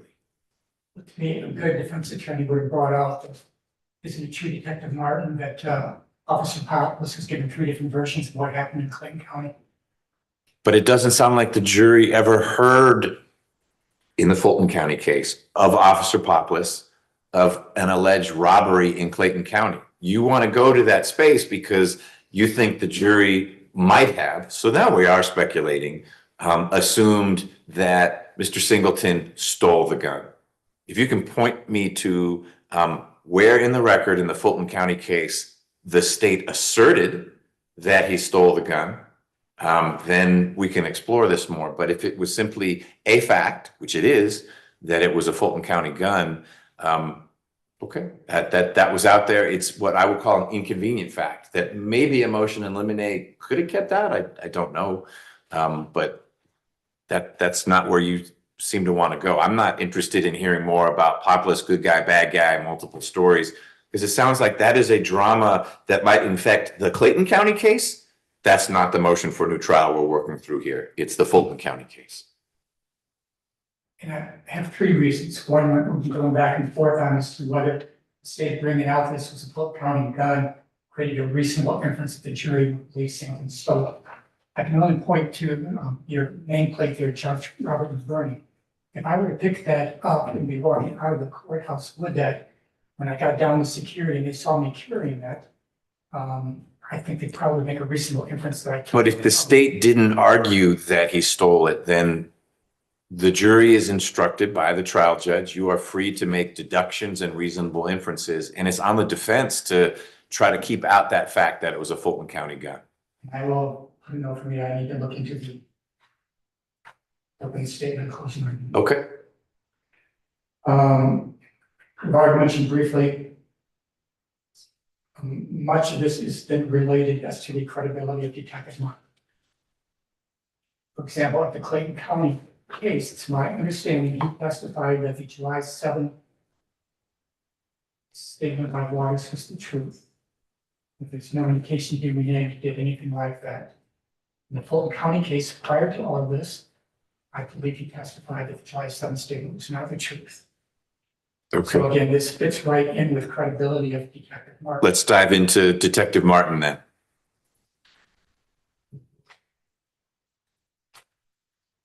And again, as kind of indicated by the court, that not only as to what happened in Clayton County, but also the ineffective assistance of counsel by Gary Gishard not even exploring or looking into this possibility. Okay. I'm sorry, I asked before we took a brief reset.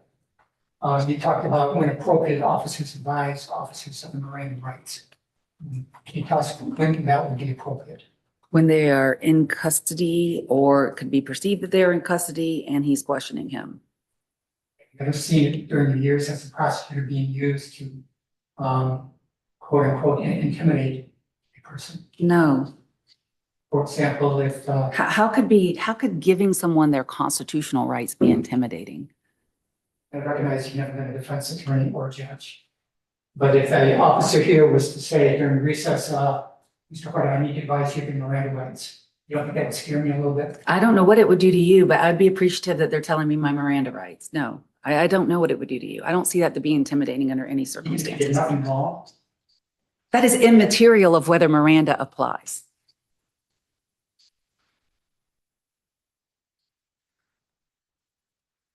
Looking at the report, is it fair to say that Detective Martin mostly got the answers he wanted from Officer Bell? I do not know what Detective Martin wanted from Officer Bell.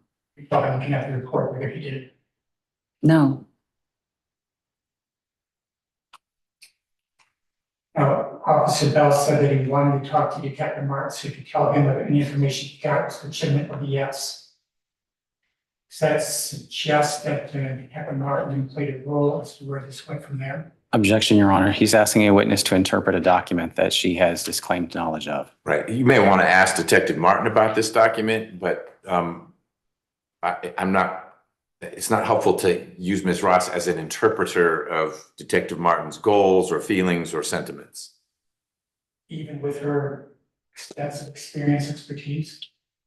And she's done more cases probably than all three of us as prosecutors. She probably has, but that doesn't make her a mind reader.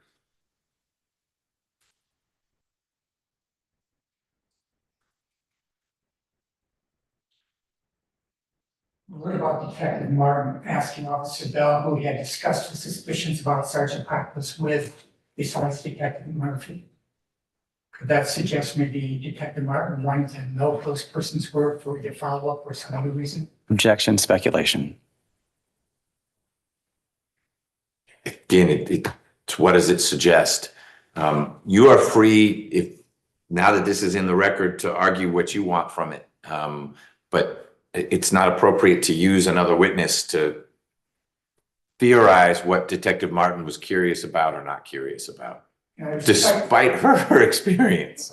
That's what I could say. I respect that if it was me or Mr. Armstrong, maybe even the court, that would be a good objection. But this person has a great reputation in courts amongst defense attorneys, teaches other would-be lawyers, extensive experience.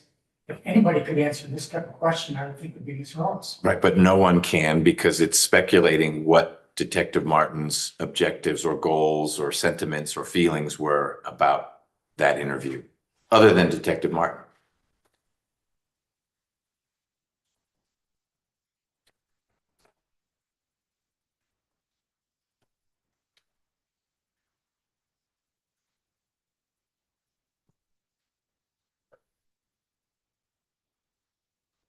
I would cite to the court 24-7-7-1, like witness opinion testimony. The witness is not testifying as an expert. The witness's testimony in the form of opinions or inferences shall be limited to those opinions or inferences which are rationally based on the perception of the witness, coupled with a clear understanding of the witness's testimony or the determination of a fact and issue, and not based on scientific, technical, or other specialized knowledge in the scope of the code. That's assuming she testified as a lay witness, not as an expert. Okay, I'm aware of 701, and I ask you to move on.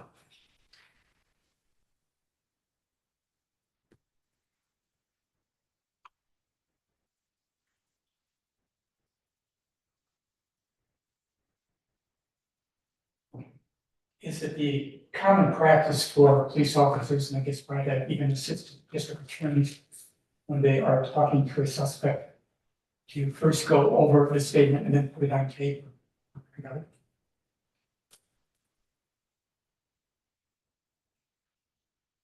No, not that I know of, but the ability to tape in 01 and 2000 is just so completely different today. This is a typed statement, so I don't know if the statement was recorded or not. So they did things differently in 2000 and 01 than they do today, because today everybody wears body cam, so everything's recorded. Remember back in November 2000, when you talked to Mr. Waters, or you took a statement or got something from him before putting it on record, taking it? We had a statement from Waters that he had made to Detective Martin. He actually made 2 statements on the night of his arrest. The first statement was where he parroted CK and Rod, which was the same story the defendant had said. The second statement that he made on the 7th was a statement that was a truthful statement where he admits that he was the shooter and who was there. So we had those statements. And then he pled in November. Why is it you're able to remember that? Because I read it last night, and I read the transcript last night. Transcript somewhere? It's when Detective Martin testified, and it's also Mr. Waters' testimony. I asked both Martin and Waters about both statements that Waters had made. So when Martin was testifying, he wasn't testifying as to the first statement being July 7th, and the second statement being November 30. I don't believe so. I think what I read last night was he made 2 statements on July 7th. But it's in the transcript. It is, and if I knew the answer, I wouldn't ask it. That's, we've already had that discussion about the July 7th statements. Because you did take a statement from Waters on November 30th. Okay, I need to see it. I don't remember the statement. We'll get to that.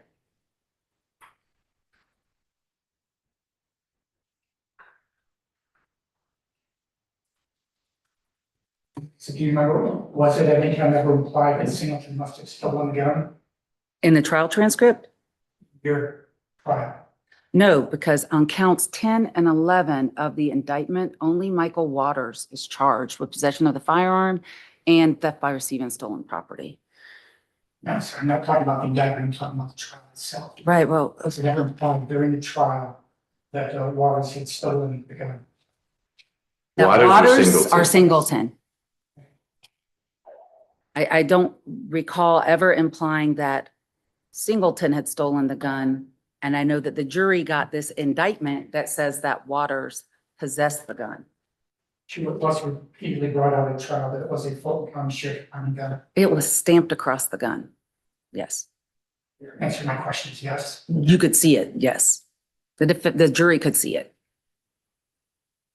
Would it have been worthwhile to investigate or talk to the person's officer Bell said information about the Clayton County case? Objection, speculation. She was No, she can answer the question. I'm assuming you're asking, should she, Ms. Ross, as the lead prosecutor on the case, been interested in having someone on her behalf investigate it, not should Detective Frank Martin, as he was investigating the case? Yes, that's fine.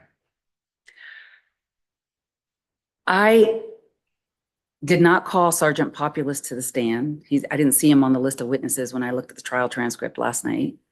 I have no memory why I didn't call him. I don't know what happened in Clayton County. I virtually, when I tried the case, as I read my opening and closing last night and perused through some of the witnesses, virtually ignored how they came in possession of that gun. It's just that it was a gun that belonged to the sheriff's office that was used in this murder. So that's how narrow my focus was for this jury trial. If you wouldn't mind answering the question. I can repeat it if you wish. Go ahead. Why don't you? Would it be worthwhile to investigate or talk to the person's officer Bell said had information about the Clayton County incident? No, not to me. Did you ever receive a report from any officer to talk to these people?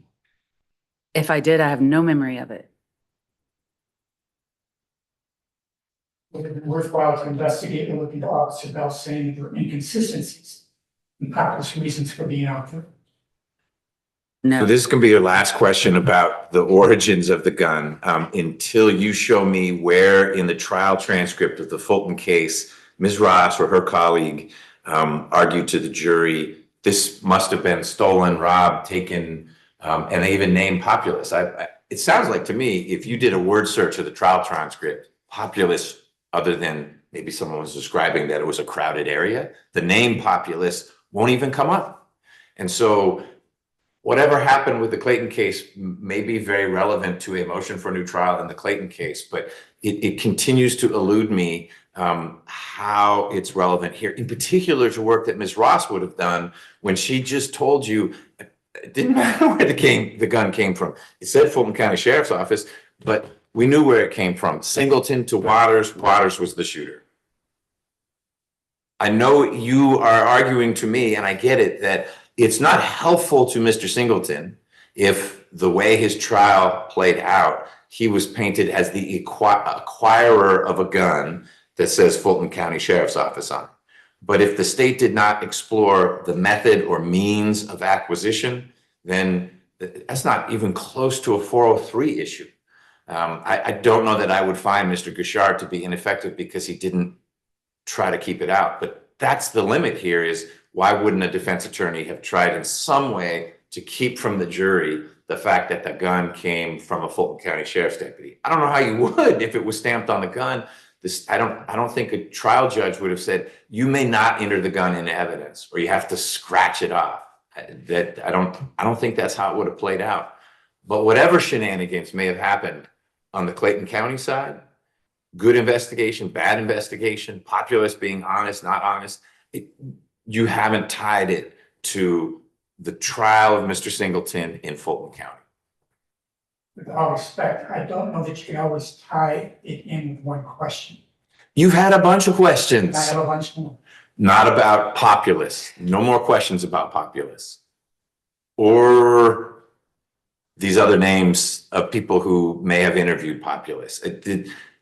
Let's not talk about the origins of the gun until you show me where in the transcript the state focused on the origins of the gun.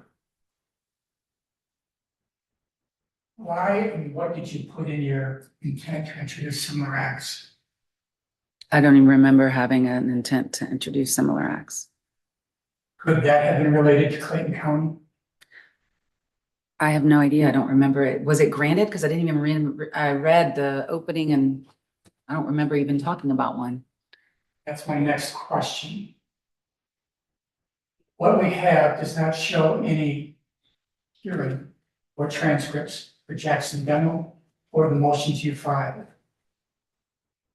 And everything I hear about Judge Downs, she was a very good attorney, but a very good judge and still well liked. I can't imagine that she would not hear your motions or do a Jackson Demo. Am I missing something? Are you asking me, were there motions? You know, were motions. Okay, so what's your The policy question? reflects that you filed. And from what you said earlier, and from what I am arguing, there should have been a Jackson Demo.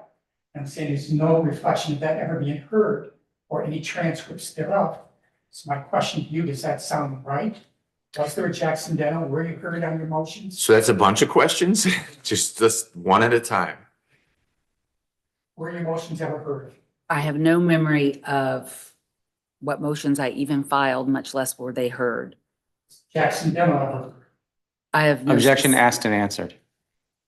She has no memory of motions hearings, whether she filed the motions or defense counsel filed the motions. But I would say as a matter of practice, a Jackson Deno is always heard before I would introduce a statement of a defendant in custody.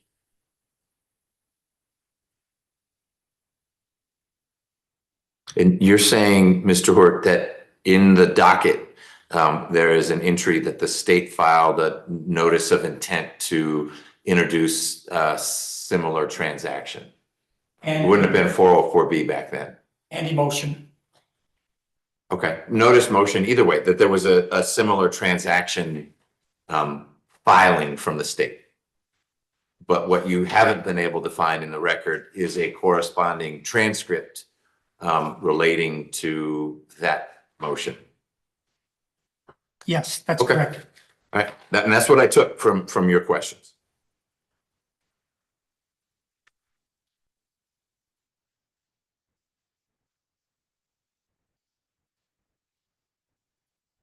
I can be more specific, Ms. Ross.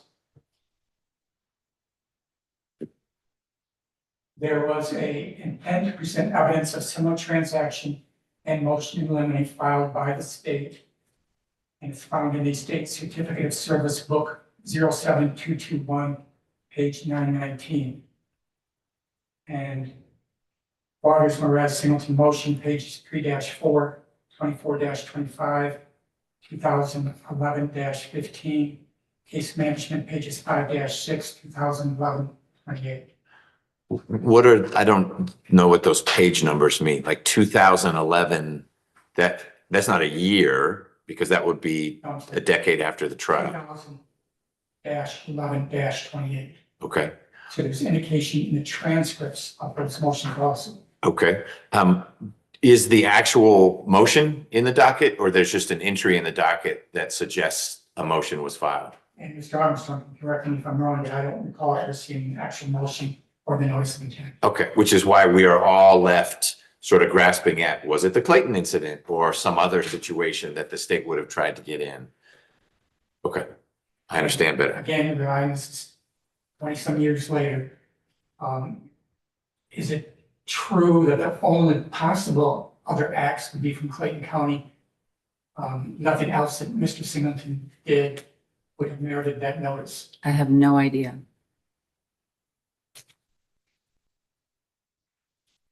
As a prosecutor, would you have gone into, in some detail, what happened in Clayton County to show that Singleton stole the gun and that gun was used by Waters to shoot the officer?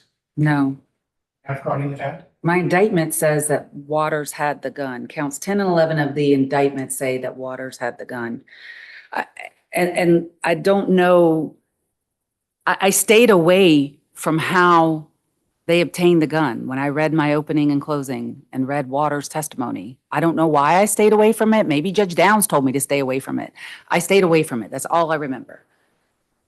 I've heard today that this is a very essential issue to our amended motion for new trial. I have no idea why it would be, and I did not hear that until you just told me that, I guess. Of the court and in the state that doesn't mean anything how Singleton got the gun. I stayed away from it at trial.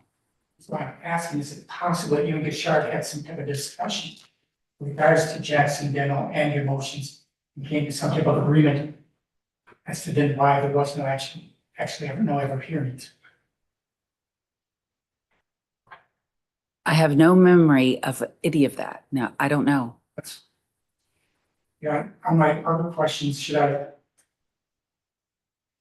submit that as an offer of proof? And you don't want me to ask Well, I think you've made a record that you're interested in exploring more with Ms. Ross, who was not involved in any investigation into the Clayton County case, nor did she direct Detective Martin's investigation before the case was brought to the DA's office. That you want to explore more with this witness what was going on with the Clayton County case. And I'm comfortable saying you may not do any more of that because I'm finding it to be not relevant to your motion for new trial for the Fulton County case, unless you cross the threshold that I'll describe one more time. You show me where in the transcript of the Fulton County trial, the state introduced the notion that Mr. Singleton affirmatively introduced the notion that Mr. Singleton robbed. It doesn't sound like anyone was named, robbed a Fulton County deputy or stole something from a Fulton County deputy. what about Detective Martin's credibility? He being a lead detective in the Fulton County case. So that may be something you want to ask Detective Martin, but the way you've been going about it with Ms. Ross, I have ruled is inappropriate because it's asking her to divine from her experience. Why would Martin have been interested in this? Why would he have done that? Those are great questions, maybe, at least more relevant questions for Detective Frank Martin, not for Sheila Ross, the lead prosecutor, who during the trial did not go into where the gun came from. So whether Detective Martin should have, maybe, I don't know, but we need to be talking to Detective Martin about that and not Ms. Ross. She has told you now more than one time, I'm not interested in where the gun came from. Someone told me not to get into it perhaps, or in her own judgment decided not to go there, but the Fulton trial didn't involve exploration of the provenance of the gun. But with all due respect, if an assistant district attorney, officer of the court, all the professional responsibility that they have, if an officer uses the word staged and tampered or staged in the armed robbery, those aren't legitimate questions that the ADA should be concerned about. You want to know, hey, what happened there? But how in this case, let's say Poplis did stage an armed robbery. What does that have to do with this case unless the state was going to allege that Mr. Singleton armed robbed Poplis, which I don't think came in during this trial. I'm saying we're past that. We're now on the number 2, Detective Martin's credibility as the lead detective, and then 3, whether Gishard should have pursued, investigated this. Okay. 2 and 3 are not topics for Ms. Ross. Not even as the assistant district attorney who did the case. Because of 1, 2, and 3 aren't part of what Ms. Ross would have been doing. If something was misfiring on the Clayton side, but the state's case was not, and we're going to prove where this gun came from, then I don't see the basis to rely on Ms. Ross's perspective on what Detective Martin should have or could have done, or what Gary Gishard could have done if the state wasn't going to proactively present evidence that Mr. Singleton stole this gun, robbed a Fulton deputy. It just doesn't sound like that happened in this case. Why would Mr. Gishard waste a moment trying to figure that out if the state wasn't going there? Again, that's issue 1. On 2 and 3, so you're saying that if an assistant district attorney calls a police officer on the stand and has legitimate questions about that officer's credibility, they just stay silent? Did Poplis testify? No, Martin, Detective Martin. So explore that. Explore Martin's credibility with her. Okay. But did you want to add something? You raised your pen. Oh, no, that was just, there's about 4 seconds where Coffee Correctional went dark. Oh, And so my pin went up when it went dark and went down because it very, very quickly came back. okay. He is back. Thumbs up from Mr. Singleton. He might have needed to take a break, but he's back and didn't ask us to stop. So let's try a different approach, please, with Ms. Ross and Detective Martin. If you want to focus on why Ms. Ross, who did call Detective Martin to testify, should have been concerned about his credibility, let's go there.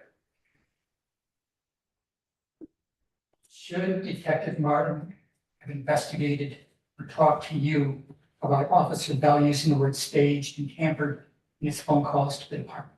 Objection, speculation, should. Oh, you're asking, should Ms. Ross have been concerned about or done something with? Should Detective Martin have investigated, looked into, or talked to the Assistant District Attorney about Officer Bell using the word staged, tampered in his phone calls to the department?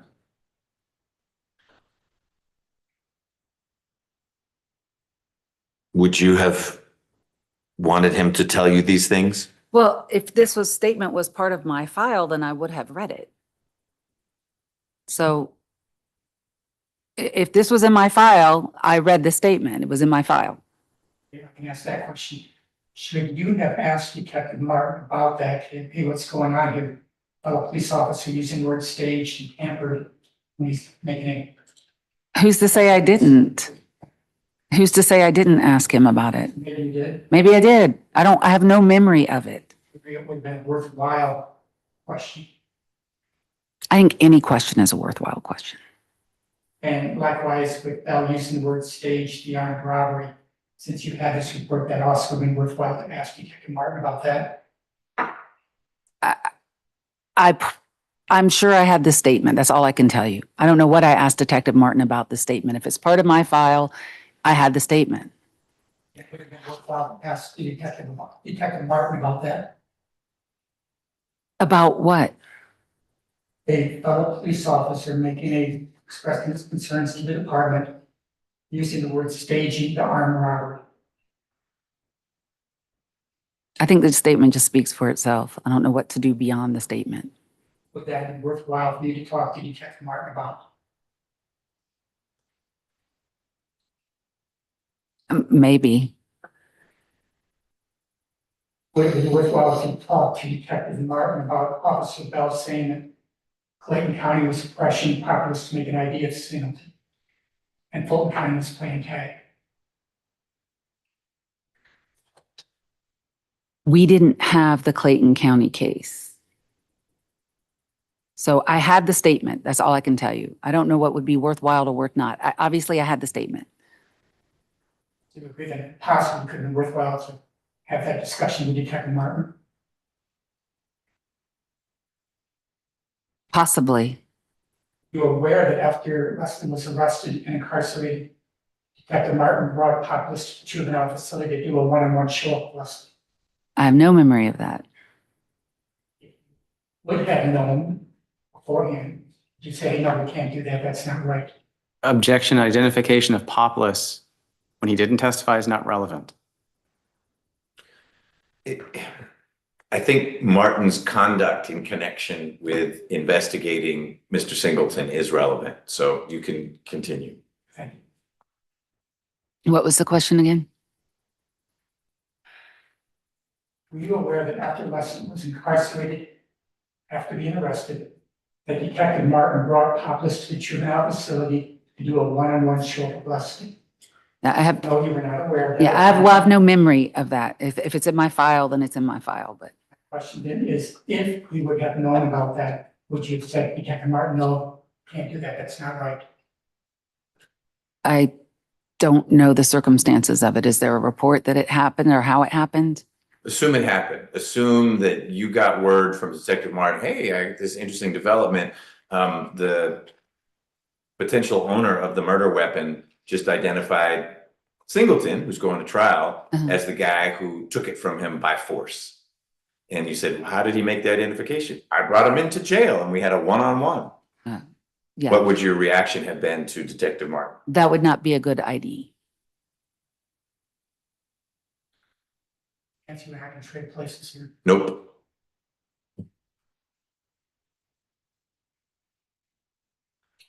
Do you remember what was the law procedure in 2001 for police officers to interview juveniles?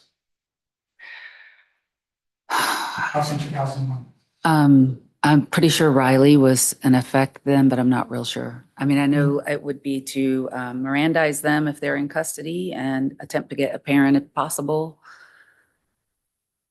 For that to be admissible, a juvenile statement must be made voluntarily without being induced by the slightest hope, benefit, or remotest fear of entry. Objection, the law would be what the law is, not what this person testifies to. We can figure out what the law was at the time. Yes, the problem is, again, unfair to Ms. Ross coming in with no advance notice of what's going to be asked. So I asked that question, hopefully John members are going to ask follow-up questions. Okay, but I share you not wanting to put someone on the spot saying, tell me what the law was in 2000. So it is what it was, and we'll go from there. You know whether Detective Martin followed this procedure, which you have described and what I've indicated the law says. In this particular case, I believe he did, yes. The Fulton County and Clayton County jury transcripts indicate that Leslie was 16 years old, being treated for a gunshot wound on medication and interviewed by Detective Martin. The date and time of the statement being reported is 2:21 a.m. And reference Fulton County jury transcript, page 568, Clayton County jury transcript, page 74, 92-93.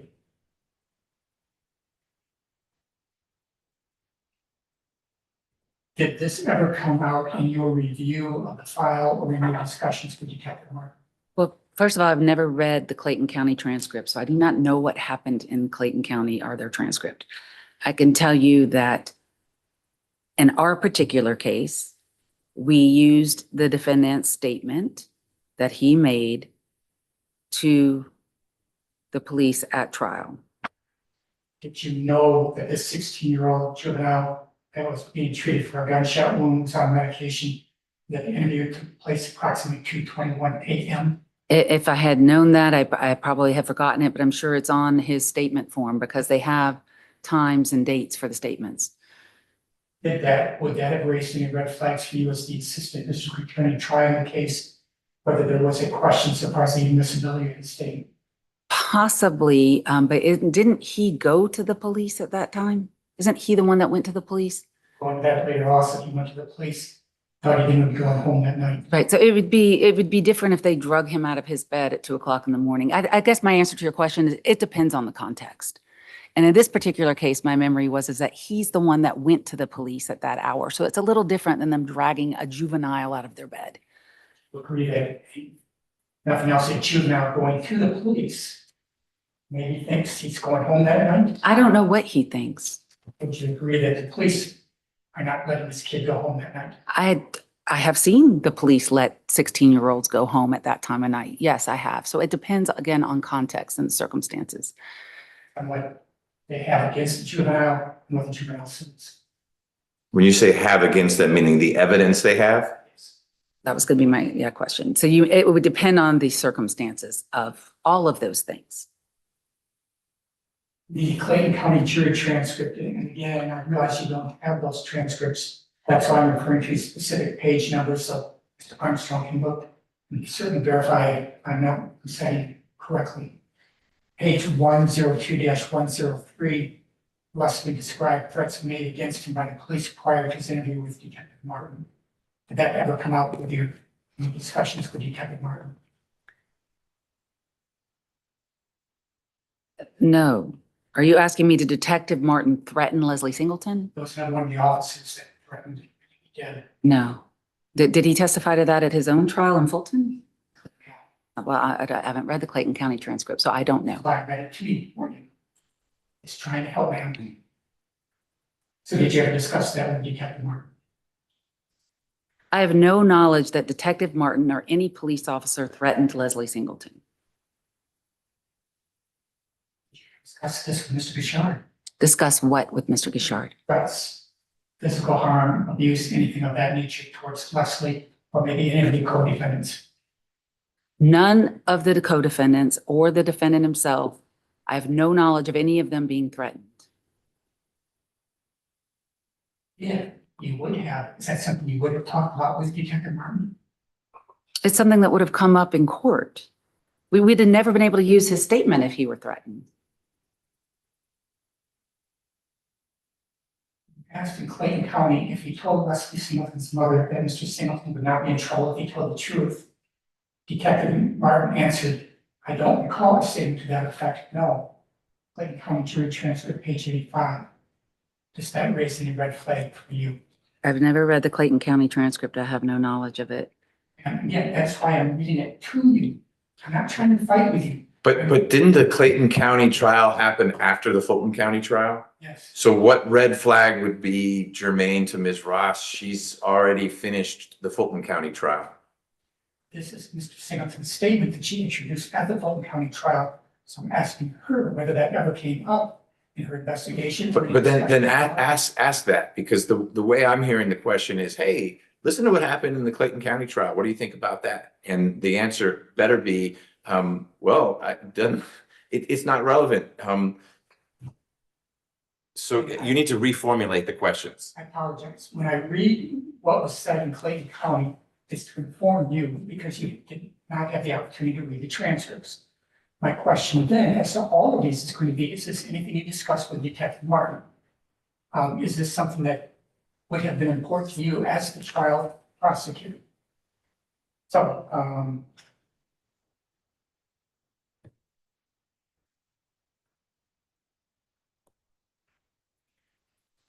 did you know that Detective Martin's promise to Leslie's mother conveyed to Leslie that in return for the 16-year-old juvenile statement would get his mom released from incarceration? I'm referencing the Clayton County jury trial transcript. It's 119-120, 122-124. Your Honor, I would object to stating as fact what one person testified to in a conflicted hearing, in a contested hearing. I'm not hearing it as facts, just as this is what someone said. Did you ever discuss that with Detective Martin? I had no knowledge of that, no. Is that something that would have been of concern to you as the assistant district attorney trying the case and view of the case law we cited earlier about any hope, benefit, or threat? So you're asking me hypothetically if I had heard that? No, I already asked that. On that, my next question is, as the assistant district attorney who tried this case, would that have been a concern to you under the case law that we cited earlier, so far as benefit, threats, hopes? If there were a factual basis for that, it would be a concern. In the Clayton County trial, Detective Martin said, and I'm referencing page 132, telling Leslie's incarcerated mother that they would do everything in her power to get her out of jail. Is that enough? I have no knowledge of that. I don't know. Give me the context. Is it a truism? Is it we'll help her if we can? Is it if you don't give us a statement, we're not letting your mother out? I mean, can I see the transcript myself instead of you just reading me parts of it? Because that would be helpful. Which is why I volunteered to let you come back on another day, and she refused. When did I Objection. refuse? She didn't refuse, and I didn't know that you were going to need her to read the Clayton transcript. Your concern was that she had not had much sleep, and it turns out she's been back since Saturday. So it is you are dangling in front of the witness snippets from the transcript of a different trial that occurred after the trial of this case. You say snippets, I say quotes. Quotes, but they are out of context. And it may be that there isn't additional context, but I just heard the witness say, I don't know, I need to see what else Detective Martin had to say. Okay, let's go to that then. Detective Martin also testified, and again, reference Clayton County jury trial transcript, page 132. We sent a detective down to Clayton County Jail to speak with the presiding judge over the case she was in. The judge denied our request to let her out. At some point in there, she did make a bond. Does that support, was this promise conveyed to Leslie's mother was then conveyed to Leslie to get his statement. No, because I don't have enough knowledge to answer the question. Raise a red flag. It could, Is it something you would want to talk to Detective Martin about? presumably. Did you talk to Detective Martin about Leslie's statement? At some point, I'm sure I did. Did he ever say any of this to you? I have no knowledge of that. I'd have no memory. Something that would have stuck out if he would have said something to that effect? It's something that would not, it would have been something, again, that would have come out at a Jackson Deno hearing.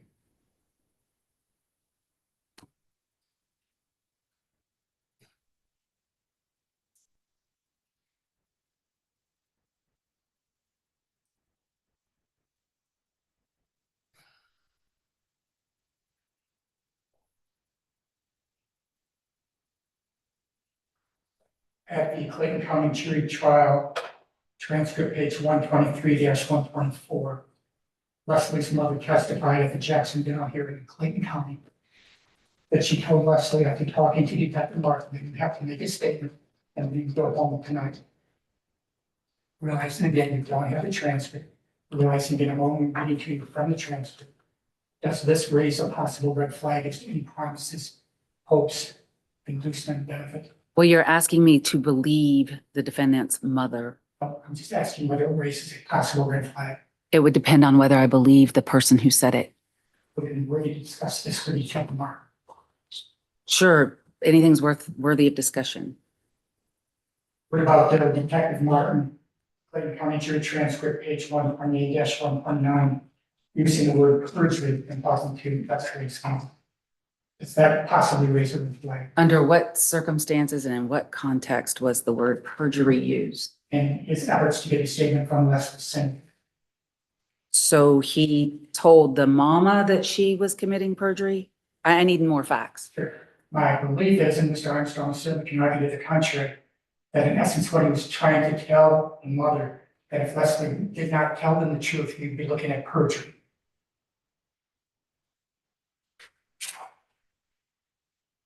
That doesn't even make sense to me because perjury is sworn testimony, so not a statement to the police. At the Clayton County jury trial, page 138-139, Captain Martin testified that he talked with Waters in July 7, 2000, and that as far as he knew, Waters never reneged on the statement or amended that statement. Again, realizing you do not have the Clayton County jury trial transcripts, realizing that I'm reading to you from those transcripts. And the quote was, Waters never reneged on the statement or amended that statement, unquote. Do you agree with that statement?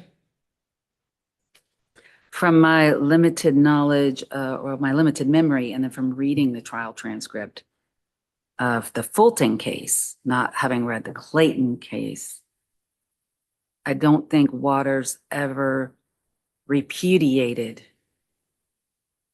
his statement that he was the shooter in this case. Which sounds like was his second statement, because his first you told us was that the same storyline using names of people who weren't there, et cetera. And then he Right. backed away from that. That's why I said he never repudiated his statement that he was the shooter. Yeah. After he said he was the shooter, he did not repudiate his statement. And I'm not talking about him being the shooter, I'm talking about his statement. That Detective Martin said Waters never reneged on his statement or amended that statement. That would be consistent with my memory and consistent with what I read in the trial. True that the Fulton County jury trial 2B-585, Detective Martin testified that Waters' first statement was not truthful. That's what I just said, yes. And then his second statement, he said he was the shooter. You're saying the second statement is not the November statement, but apparently there were two statements on July 7th. That's what I read. Were you aware that the police were daily taking Leslie out of the juvenile facility without his attorney's knowledge or permission? No, If you would have been known, would you have said, no, let's can't do that? I would have brought it to the judge's attention if I had known that. Even if it was a police officer? Yeah, and I would expect him to tell his attorney that, and his attorney should bring it to the judge's attention. And if the attorney didn't, could that also be in some evidence of ineffective assistance of counsel? I would expect the attorney to bring that to the judge's attention. But if the attorney didn't, Would you be impressed with that attorney's performance? I wouldn't be impressed, but I don't know if that makes it ineffective assistance of counsel. It's expected that Mr. Singleton will testify in 2000 after he turned himself in. He was threatened by APD officers, was pillowcased behind Kroger off Guiding Road by the two officers who escorted him to the city. At gunpoint, trying to force him to tell them who his co-defendants were, was attacked in Metro RYDC because of this case by an administrator and staff on 2 separate occasions and jumped by 4 officers in Clayton County. Again, this is Mr. Singleton's expected testimony. Did you ever hear anything of that nature? No. If you did, is that something you would have talked to Detective Martin about? Yes. Did Mr. Richard ever discuss this with you? Not to my memory, no. At the Clayton County jury trial, Leslie testified that at the Jacksonville hearing in Clayton County, that one of the officers sitting in the room with him before his mother came in was saying stuff like, if he would have caught me, he would have killed me. I reference Clayton County jury trial transcript, page 102-103. Again, recognizing you don't have the Clayton County transcripts, recognizing that I'm reading to you from those transcripts, did you ever discuss this with Detective Martin? I've had no knowledge of what you're talking about, so I could not have discussed it with Detective Martin. Mentioned this to you, did it ever come up in any conversations with him? Not that I have any memory of, no. Did Mr. Richard ever talk to you about this? Not that I recall, no.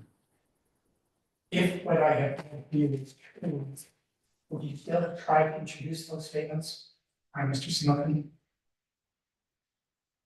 If what is true? Promises, the threats, the physical force. You're asking, Would you still have tried as an ADA to introduce Leslie's statement at the trial? so you're asking me if I believe your defendant that he was coerced into making a statement, would I try to introduce it? Well, no, not if I believed your defendant, but I don't think he said any of those things when he testified at the Fulton trial. Your client testified at his own trial. If the next question was Richard ineffective for not bringing out what happened through Leslie's testimony or attempting in any way to attack the officer's credibility? Objection. She's asking the witness for a legal conclusion. Right, you need to phrase it a little bit differently, that Okay. someone else will make the decision about ineffectiveness. If a defense attorney did all that, would you as a prosecutor feel concerned, raise some type of objection? If he did what?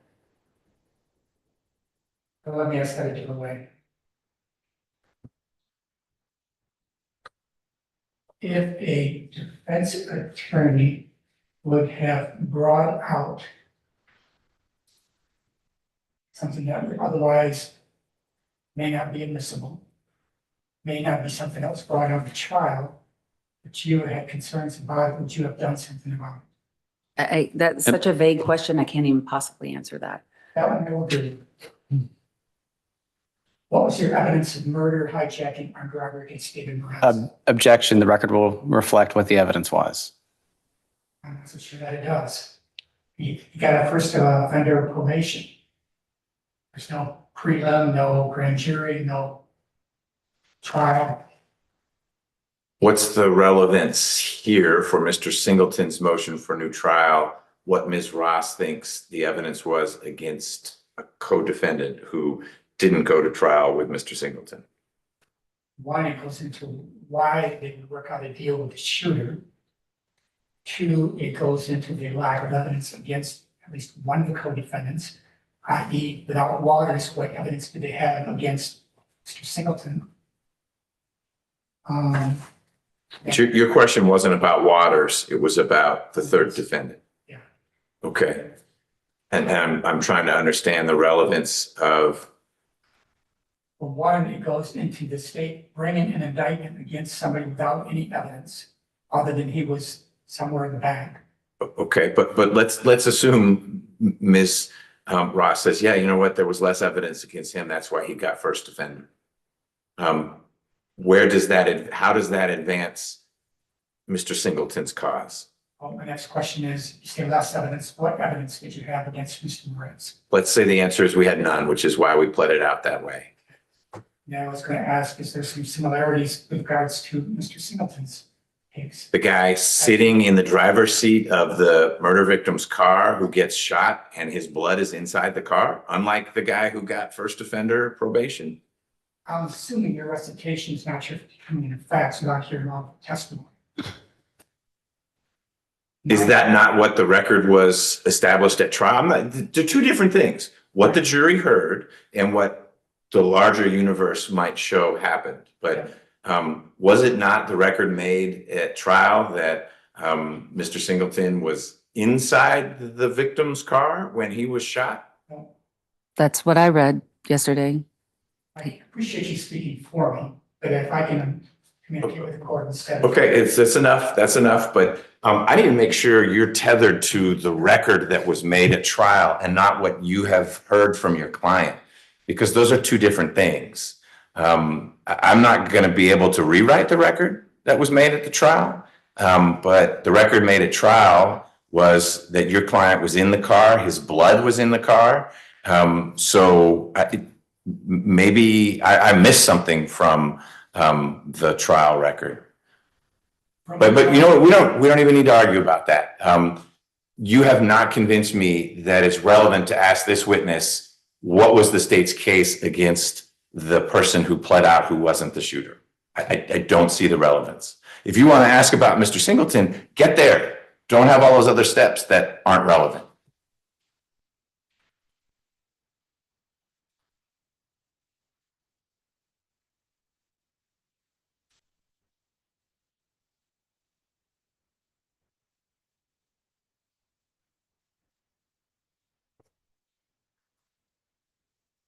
Not of proof of what the questions and answers that I was expecting was that his only involvement was to be in there.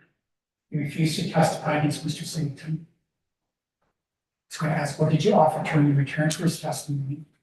Two, he would have been a better witness than the shooter.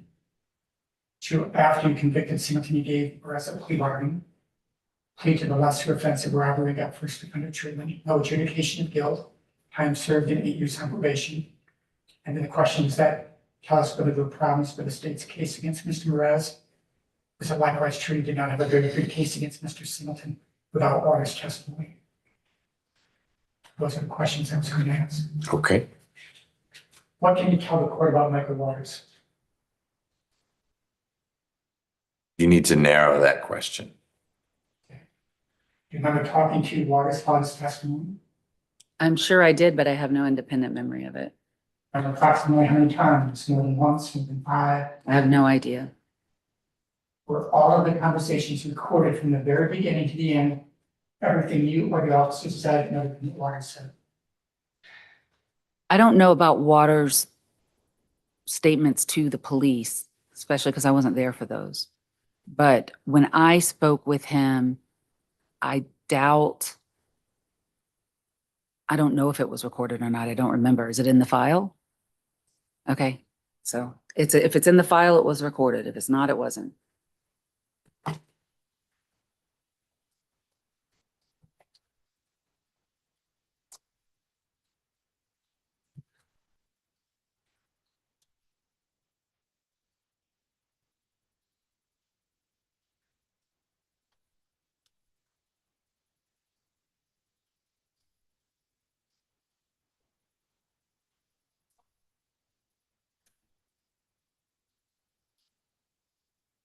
Would it help?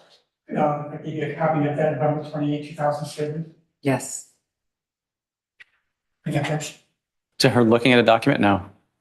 Yeah, function. You may. You have continuing authority to approach the witness. This is Mr. Waters' statement. From November of 2000, November 28. Okay. And this is a statement he gave to. Okay. So look at the first page, second paragraph. The true that you're asking, go ahead and tell your true, correct legal name for the tape.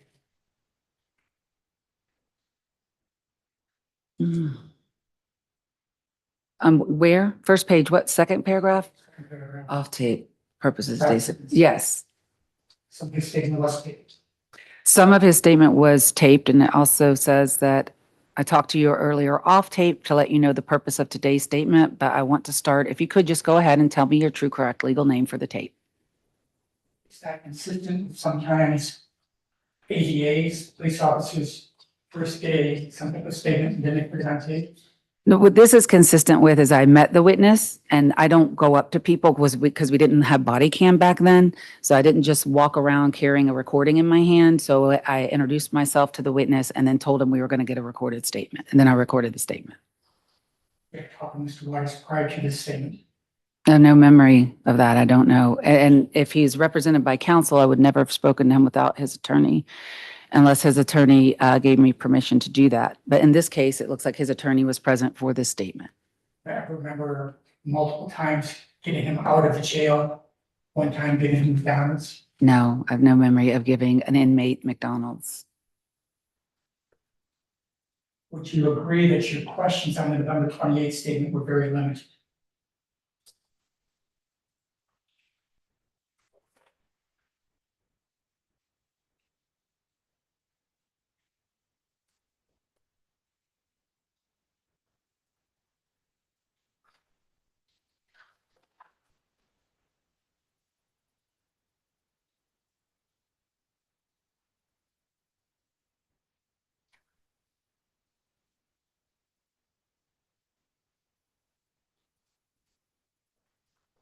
I would say it's not the most thorough statement I have ever taken, but I am focused on the conspiracy between all three defendants in the robbery. Is that the norm when you are taking a statement for purposes of a plea agreement?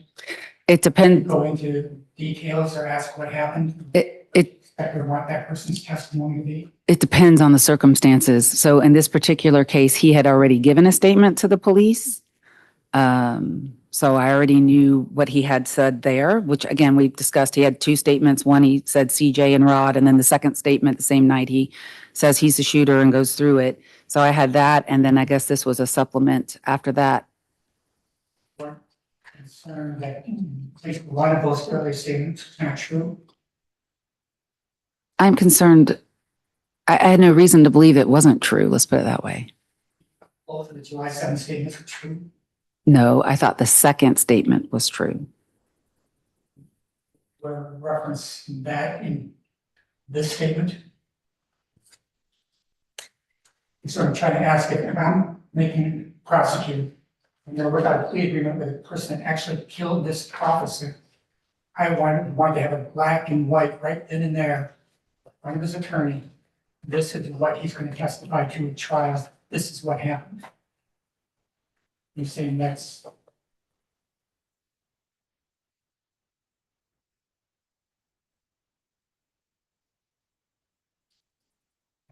I don't know what your question is. What's your question? Saying, as a former assistant prosecutor, I sat down with any co-defendant and their attorney, working out a plea agreement where that person was the person that actually shot and killed one of my police officers. When I took that statement for purposes of the plea, I would go into the details. This is what the testimony will be at trial, rather than hoping or assuming he will testify what I wanted to. Well, I wanted to know what happened, and that's what I asked him. He's going to say. Well, I'm assuming he's going to say what he tells me here and what he had previously told the police. So yeah, I do. The first or second July 7th statement didn't matter. I'm just saying you are such a good prosecutor. I don't understand why you didn't go through the details as to what his expected testimony is going to be at trial. And you're sitting with him, his attorney present. Objection, Maybe I'm Your just Honor. not as good as a lawyer as you are. I don't know. I mean, I thought I had enough. Whether she did something is a fact. What she would want to do in the hypothetical is not relevant and is not a fact. Okay, I agree. Next question.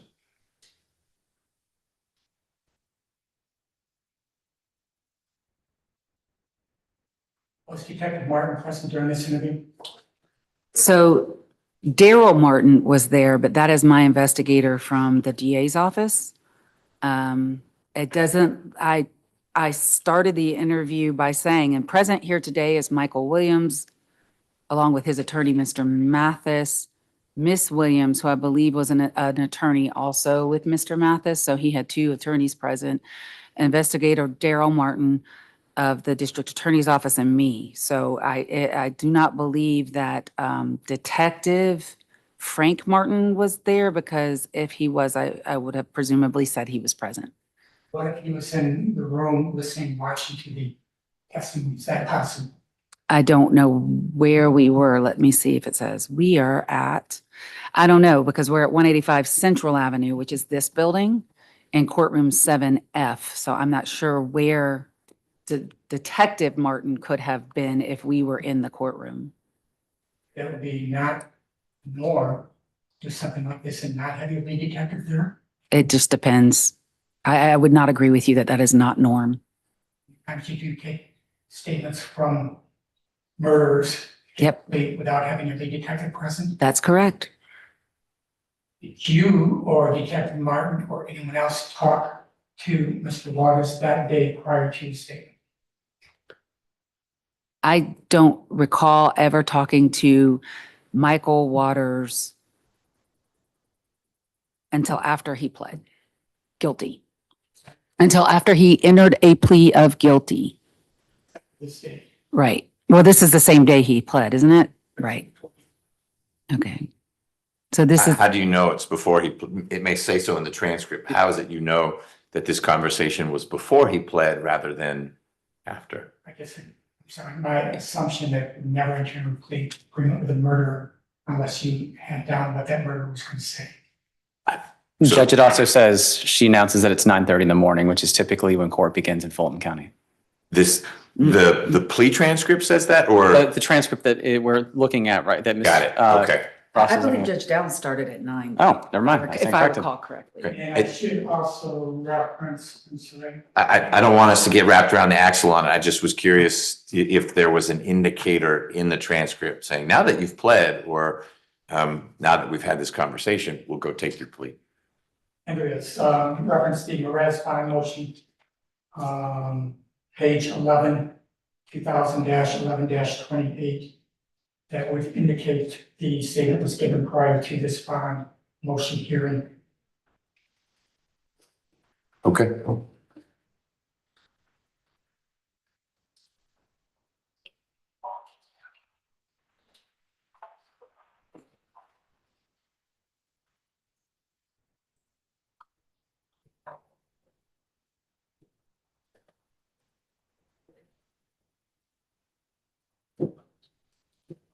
Looking at the November 28, 2000 statement, is it true that Waters never said it was Leslie Singleton who planned the robbery, provided the gloves and mask, that it was all Leslie's doing?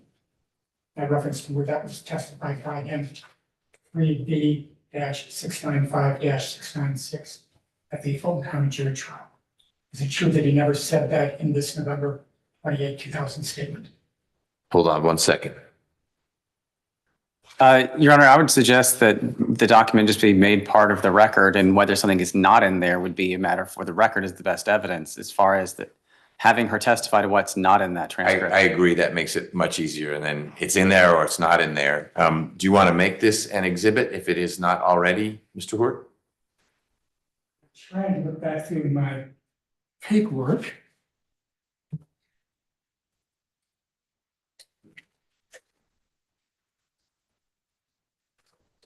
I know your exhibits went through at least O, but I think you added a few after that.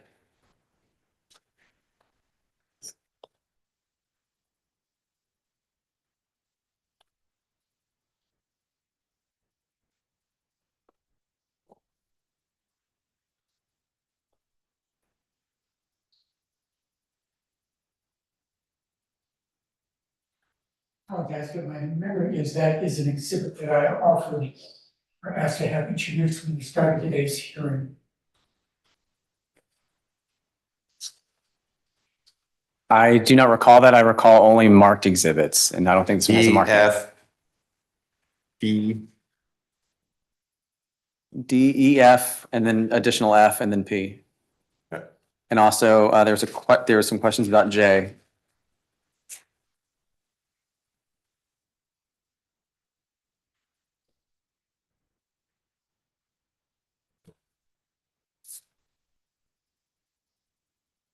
Yes.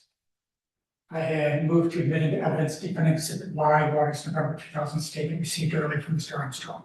Why? We're all the way up to the letter Y. Well, sometimes it's easier to work backwards than try to remember what's. Okay. I don't remember that being requested this morning, but let's admit defense Y, which is the November 2000 statement Mr. Waters gave to Ms. Ross and the other assembled individuals, not to include Detective Frank Martin. Let's see if I give it to you. Oh, no, I found it in the exhibits that I gave you or in the materials that I gave you. Thank you, sir.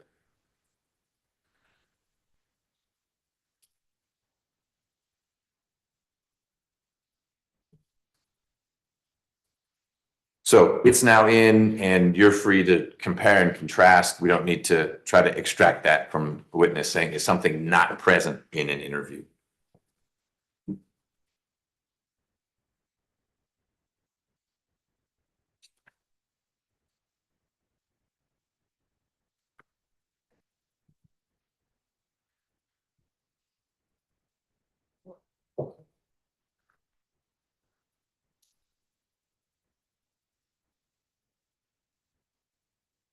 Why did you work out an agreement with the person who actually shot and murdered the police officer?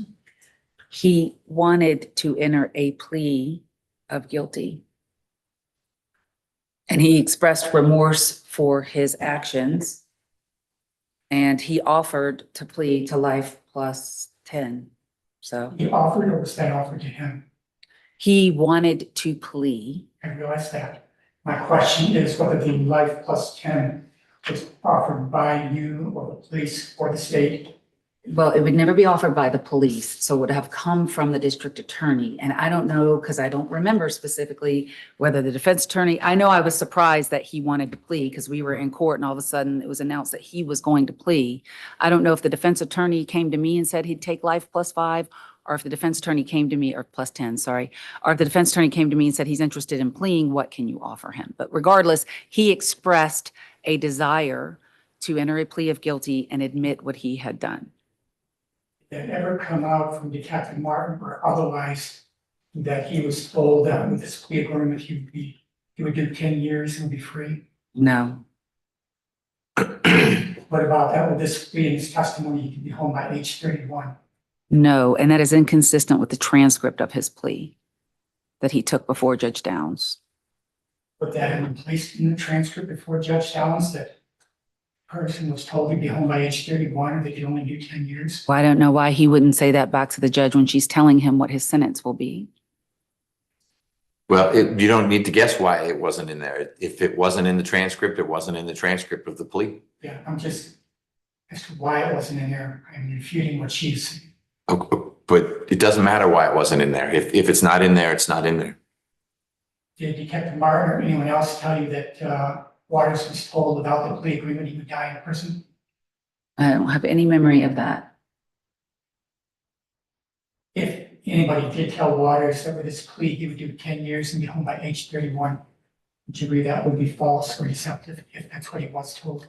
That would be inaccurate, but that is not what he was told on the record in the plea. Sorry, I know you're highly respect, but you need to listen to the question. But she answered it. She said that would be inaccurate and that it was not presented in the record. If anyone would have said that, not in the record, if anyone, i.e. a police officer you're talking to. And she said that would have been inaccurate. If someone told Mr. Waters that would have been inaccurate. My question is, would that have been false, deceptive? Objection. She used the word inaccurate to respond. In addition, Your Honor, that's the law, and that's not dependent on what this witness testifies to. But it could also be false or deceptive to tell someone that. I get his point, and she picked a different word. We don't have to go around in circles on it. Did you believe Waters in his testimony in trial? Did you find him to be truthful? Yes. Would you agree there were questions about Waters' testimony? Well, Gary Gishard raised questions about his testimony before the jury, but I believed his overall testimony to be truthful. I believed he was very remorseful, and he felt that the only way he could make it right was to come in and tell what happened. And that's what he said at the trial. And when I asked him why he pled guilty, he said, because this is the only way I can make this right. On September 11, 2000, in the arrest bond motion, you told the court, quote, the two, Mr. Singleton and Mr. Waters, approached the vehicle. Mr. Mraz stays behind in the driveway. They order Sergeant Wrigley and Ms. Blaylock out of the vehicle and order them on the ground. They were literally laying on the pavement on their stomachs as Mr. Waters and Mr. Singleton got into the vehicle, unquote. I reference the arrest bond motion transcript, page 8. 2000-09-11. Is that true that you told the court that at that motion hearing? I have no idea. I have no memory of it. If there's a transcript that I said that, then I said that. So the court, if I'm reading to you from the transcript, is that possible that is what you did say? Yes, show me the transcript. I'll be happy to let you, show me the transcript. If it's in the transcript, I said it.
Mr. Hort, I'm happy to assume for the purposes of today's record that Ms. Ross, in fact, said those exact words at the bond hearing for the third defendant. What would your follow-up question be? Thank you, Your Honor.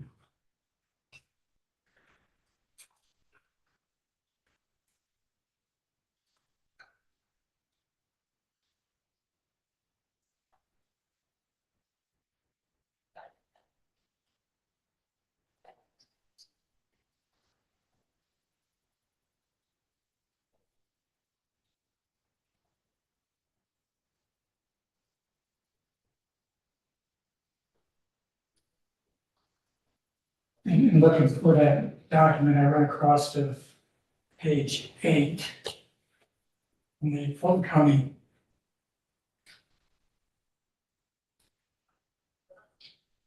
jury trial transcript. And that reads, Mr. Singleton had stolen a gun from a Fulton County Sheriff's deputy 3 days prior to this murder. It's a .40 caliber weapon, just stacked Fulton County Sheriff's Department. What's happening right now? You're reading from a transcript. If I were present at the time, is this an opening statement to a jury? Is this Ms. Ross articulating something to Judge Downs or whoever the trial judge was? I believe it's her opening statement. That's why I was trying to find a real reference to my question for Ms. Ross. Opening statements were beginning at 359, not at page 8. And I appreciate Mr. Armstrong's input, maybe he can talk on transcripts. Did you say page 8? Because there's nothing on page 8 other than court's exhibits. Give you a copy. This would not be the trial. The trial transcript, page 8, is the court's exhibits, jury question 1 and jury question 2. Okay. That would most likely be a hearing. Can you tell Mr. Armstrong where it's from? I do not know which hearing that is the page 8 to.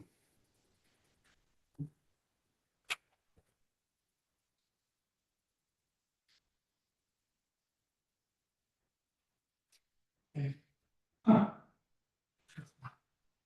It's from the Perez bond motion transcript. Okay. And so I'll go ahead and give you that page 8 out of nowhere screen.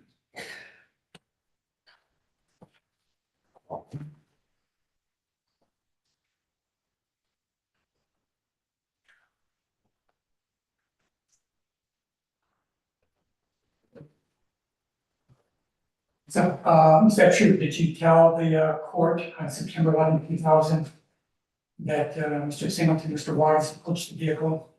They ordered Sergeant Gregory to display like on the vehicle, or on the ground. They were literally laying on the pavement on the stomachs. Mr. Waters and Mr. Singleton got into the vehicle. I don't know the date of this transcript because there is no cover page, but it appears to be a transcript from a bond hearing. Don't know the date of it. And yes, it says, I said Mr. Singleton and Mr. Waters approached the vehicle. Mr. Mirez stays behind at the driveway. They order Sergeant Grigley and Miss Blaylock out of the vehicle and order them on the ground.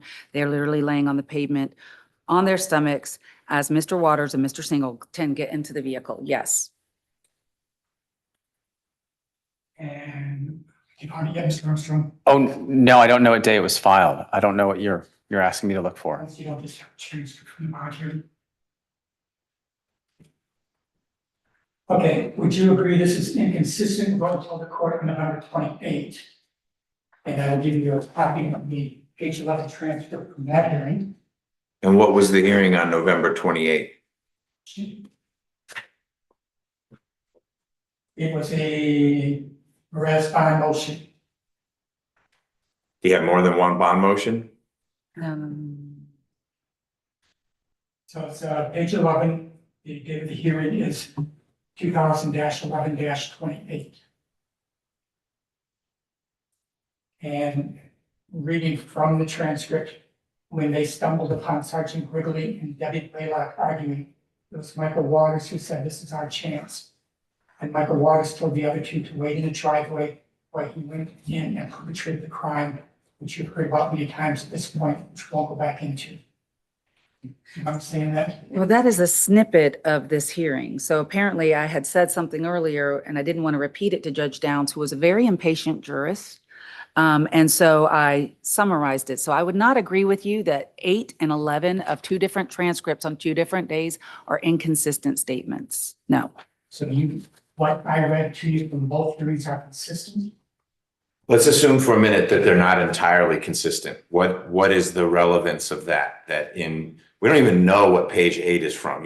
Yes, we do. Well, we don't. Mr. Armstrong thinks it's from a bond hearing, but now you're telling us actually page 11 is from a bond hearing for Mr. Mirez. So maybe Mr. Armstrong was mistaken about where it's not helpful to have pages fall from the sky not knowing what they're from. They're out of context, and it makes it really difficult for me to connect dots, for your witness to connect dots. This is a practice pointer. And instead of just having a page 11 from something or a page 8 from something, it would be better to have the something and say, let's turn to page 8 of that something. But that's an aside. Tell me the significance to the motion for a new trial for Leslie Singleton, not did Ms. Ross not quote herself verbatim between 2 hearings, that arguably those 2 statements are inconsistent. Where are we going? I actually quoted to her, the court, Mr. Armstrong, from the September 11, 2000 bond motion transcript from Mirez, page 8. Okay. So you have the date. The next date is November 28, 2000, page 11, Mirez bond motion. So 2 different bond hearings for the same guy. Yes. Okay. And in the second one, Ms. Ross is saying, look, I've already told you a whole lot about this, so I'm going to summarize things. And clearly she had told Judge Downs a whole lot about it because just a few months before, she went into a lot of detail. And so this time she summarizes, maybe in a way that is inconsistent. What's the point? The point is, September 11, she told the court that Singleton and Waters approached the vehicle. They ordered Wrigley and Blaylock out of the vehicle. I heard that part. November 28, she told the court, and Michael Waters told the other two to wait in the driveway while he went in and perpetrated the crime. Okay. Those are inconsistent. Okay. And so what? My next question then to her was then looking back, should this have raised the red flag about Waters' testimony? My answer to you is no, and it is not inconsistent. And it is not inconsistent for this reason, because the sentence immediately after the one that you just read says, the crime which you have heard about many times. And at this point, we won't go back into. And again, that is, I am summarizing for her. I'm not going to say it again because she's irritated with me, and I could probably tell that, which is why I went ahead and summed it up and kept moving. These are not inconsistent, and no, it does not raise a red flag. I read that too.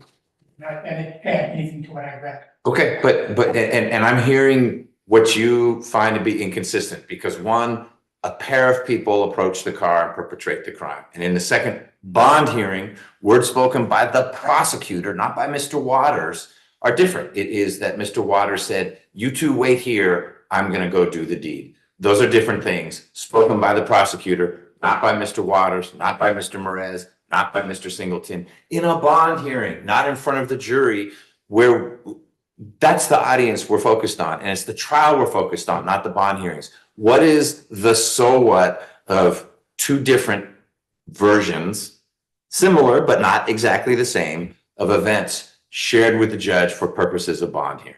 Question. One, when we speak in front of the judge, we don't lie to the court, we don't lie to the judge.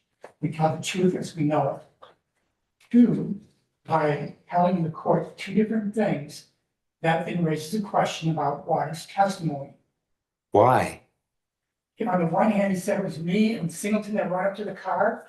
And then the next hand, he says, no, Singleton and the rest stayed back there.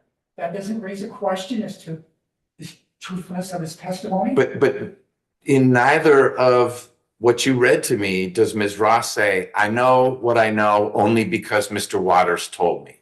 Or neither does she say, here's what Mr. Waters told me. You are attributing everything Ms. Ross had to say to Judge Downs exclusively to Mr. Waters. And the reason why is just like when I talk to this court, I don't purposely lie to you. I try to tell you my understanding of the facts, and that's what she did there.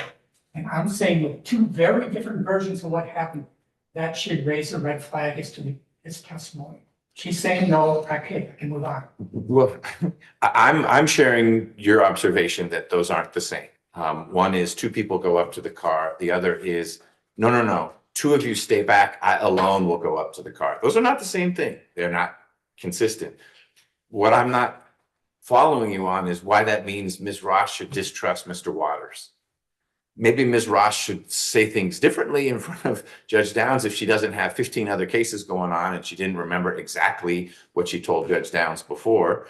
And maybe she should worry less about Judge Downs getting impatient and saying, now I'm not going to listen to you. I probably would have that same concern, having dealt with similar situations. But you leap from that to say Waters is a liar. Or you, prosecutor, should not trust anything Waters said because you, prosecutor, said things that were different. How does that implicate Mr. Waters? What I'm suggesting and arguing in our amended motion for new trial is that Waters testified falsely at the trial. And this recitation by the state's attorney supports that argument.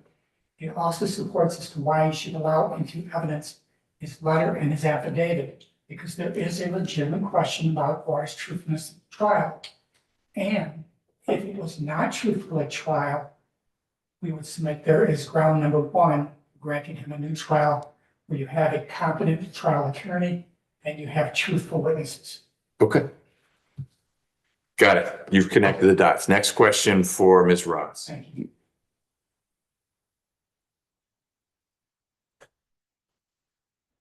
Hold on one second. What? Mr. Singleton had his hand. Oh, Mr. Singleton, you got a question? Yes, I want to know if I could use the restroom, bring the camera down for a second, use the restroom. So let's talk about schedule. That's a great question. We've got about 10 more minutes, and I have an afternoon full of other things. So this is how you've spent your morning. Are you close to wrapping up with Ms. Ross? It'd be great if she didn't need to come back, but I am not asking you to skip over anything. And obviously, Mr. Armstrong hasn't had a chance to ask Ms. Ross any questions. I suspect he'll have fewer than you did, but he may not. I have here about 6.5 pages. Okay. So that's probably more than 10 minutes worth. Yes. Okay. Are you coming close to a natural break point? This would be a time to break because Mr. Singleton needs it. But if you were going to be shifting in 2 more questions to a pretty different front with Ms. Ross, that might be a natural time to break. Fine time to start. Right here? Yeah. Okay.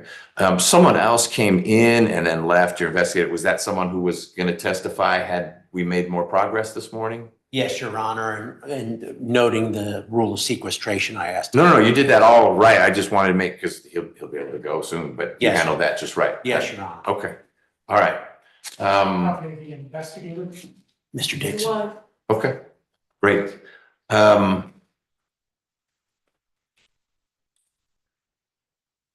Just thinking logistically, I don't know when I will next have a window. I guess what you'll need to do, Mr. Hort, is make an estimate of how much more time, you don't need to do it right now, but make an estimate of how much more time you'll need with Ms. Ross, how long you think Mr. Dixon will be, if there are other witnesses, and then obviously the time with Mr. Singleton when he testifies. That may be too big a block to fit into one window that I have, but we could at least, I would like to have Ms. Ross have to come back only one more time. Same with Mr. Dixon. So let's fit them in the next block, assuming there's enough time for that. But I'm going to have you think through that and then confer with Mr. Armstrong so he can say, well, hey, I'm going to need a half hour with that person as well, or however long he's going to need, so that then you can get back to me and Ms. Hansberry with, I think I've got X hours left, and then we'll see, we'll break it into 2 pieces or whatever we need to do. That's fine. That work? Okay. Mr. Armstrong, anything else you want to work through right now? None from the state, Your Honor. I would just point out that I do have a leave. I don't think you're expecting to do it the end of this week or next week, but I do have a leave of absence. I'm sure well-deserved. We will work through leaves of absence. We'll also work with Ms. Ross's schedule. She may be in trial somewhere, in which case she can't come back here. But we'll do that in steps. You all get back to Ms. Hansberry and me with, we need X more hours. And if we're going to just do Ross and Dixon, any other witnesses other than Mr. Singleton, we need this many hours to do that. Then we'll come up with some possible dates. You can consult with your witnesses to see which of those dates work for them and with your schedules. I would just like to mention something out of an abundance of caution. Every once in a while, for different cases, I have to talk with Ms. Ross. I will not talk to her about this case, but if I have communication with her between now and then, I'll just mention it to the court. Great. I appreciate you flagging that. Careful as always. Is it okay if she takes back with you those documents? If they're copies for her, she can have them. You can. See, she's leaving with the door prize. Well, can I get complete transcripts? Um, This is page 8, this is page 11. right, I we'll- like complete Right, transcripts. well, we'll work on that. I'm assuming there's a complete transcript and you didn't just find 11 and 8. So if you can get those, either, I guess you know how to reach Ms. Ross because you lined her up to be here today, but you or Mr. Armstrong should please get to her all of those 2 transcripts. If I can find them, I will email them to Ms. Ross, CC to Mr. Hort, so it would not be a communication just between me and Ms. Ross now that she's testifying. Sure. Obviously, you guys include each other on the emails. Someone must have them because we have page 8 and 11. Oh, I've read them. I just don't have them in an easy way, and I have them generally by like when they were filed and things of that nature. You can Okay. find them in Odyssey quickly that We way. help with those dates, so that should make them easier to file. I very easily have it, so I can. Good. Please do. Whole transcript to all of us. And to the court too. Why not? Okay. Can I use your office email address as well? Yes. All right. Anything else? No. Mr. Hort? Okay. Mr. Singleton, you're about to get that restroom break, but you'll get more than that. you have any questions about what's been going on so far, other than when are we going to meet again? No, I'm just waiting to get my opportunity to answer a line of questions, and that's it. Got it. It's coming. Mr. Hort is methodically working through other witnesses that lead up to your testimony. So we will get that soon enough. All right. Understood. All right. Thank you to the folks at Coffee Correctional for getting you on, as well as to Ms. Willis, if she's still on, for lining this stuff up. Thank you, everyone. Yeah. See if I have a different Zoom for this afternoon. I do, so I can end this. Mr. Hort, I think that is your exhibit, but I just wanted to let you know about it before you walked away. Which one? No.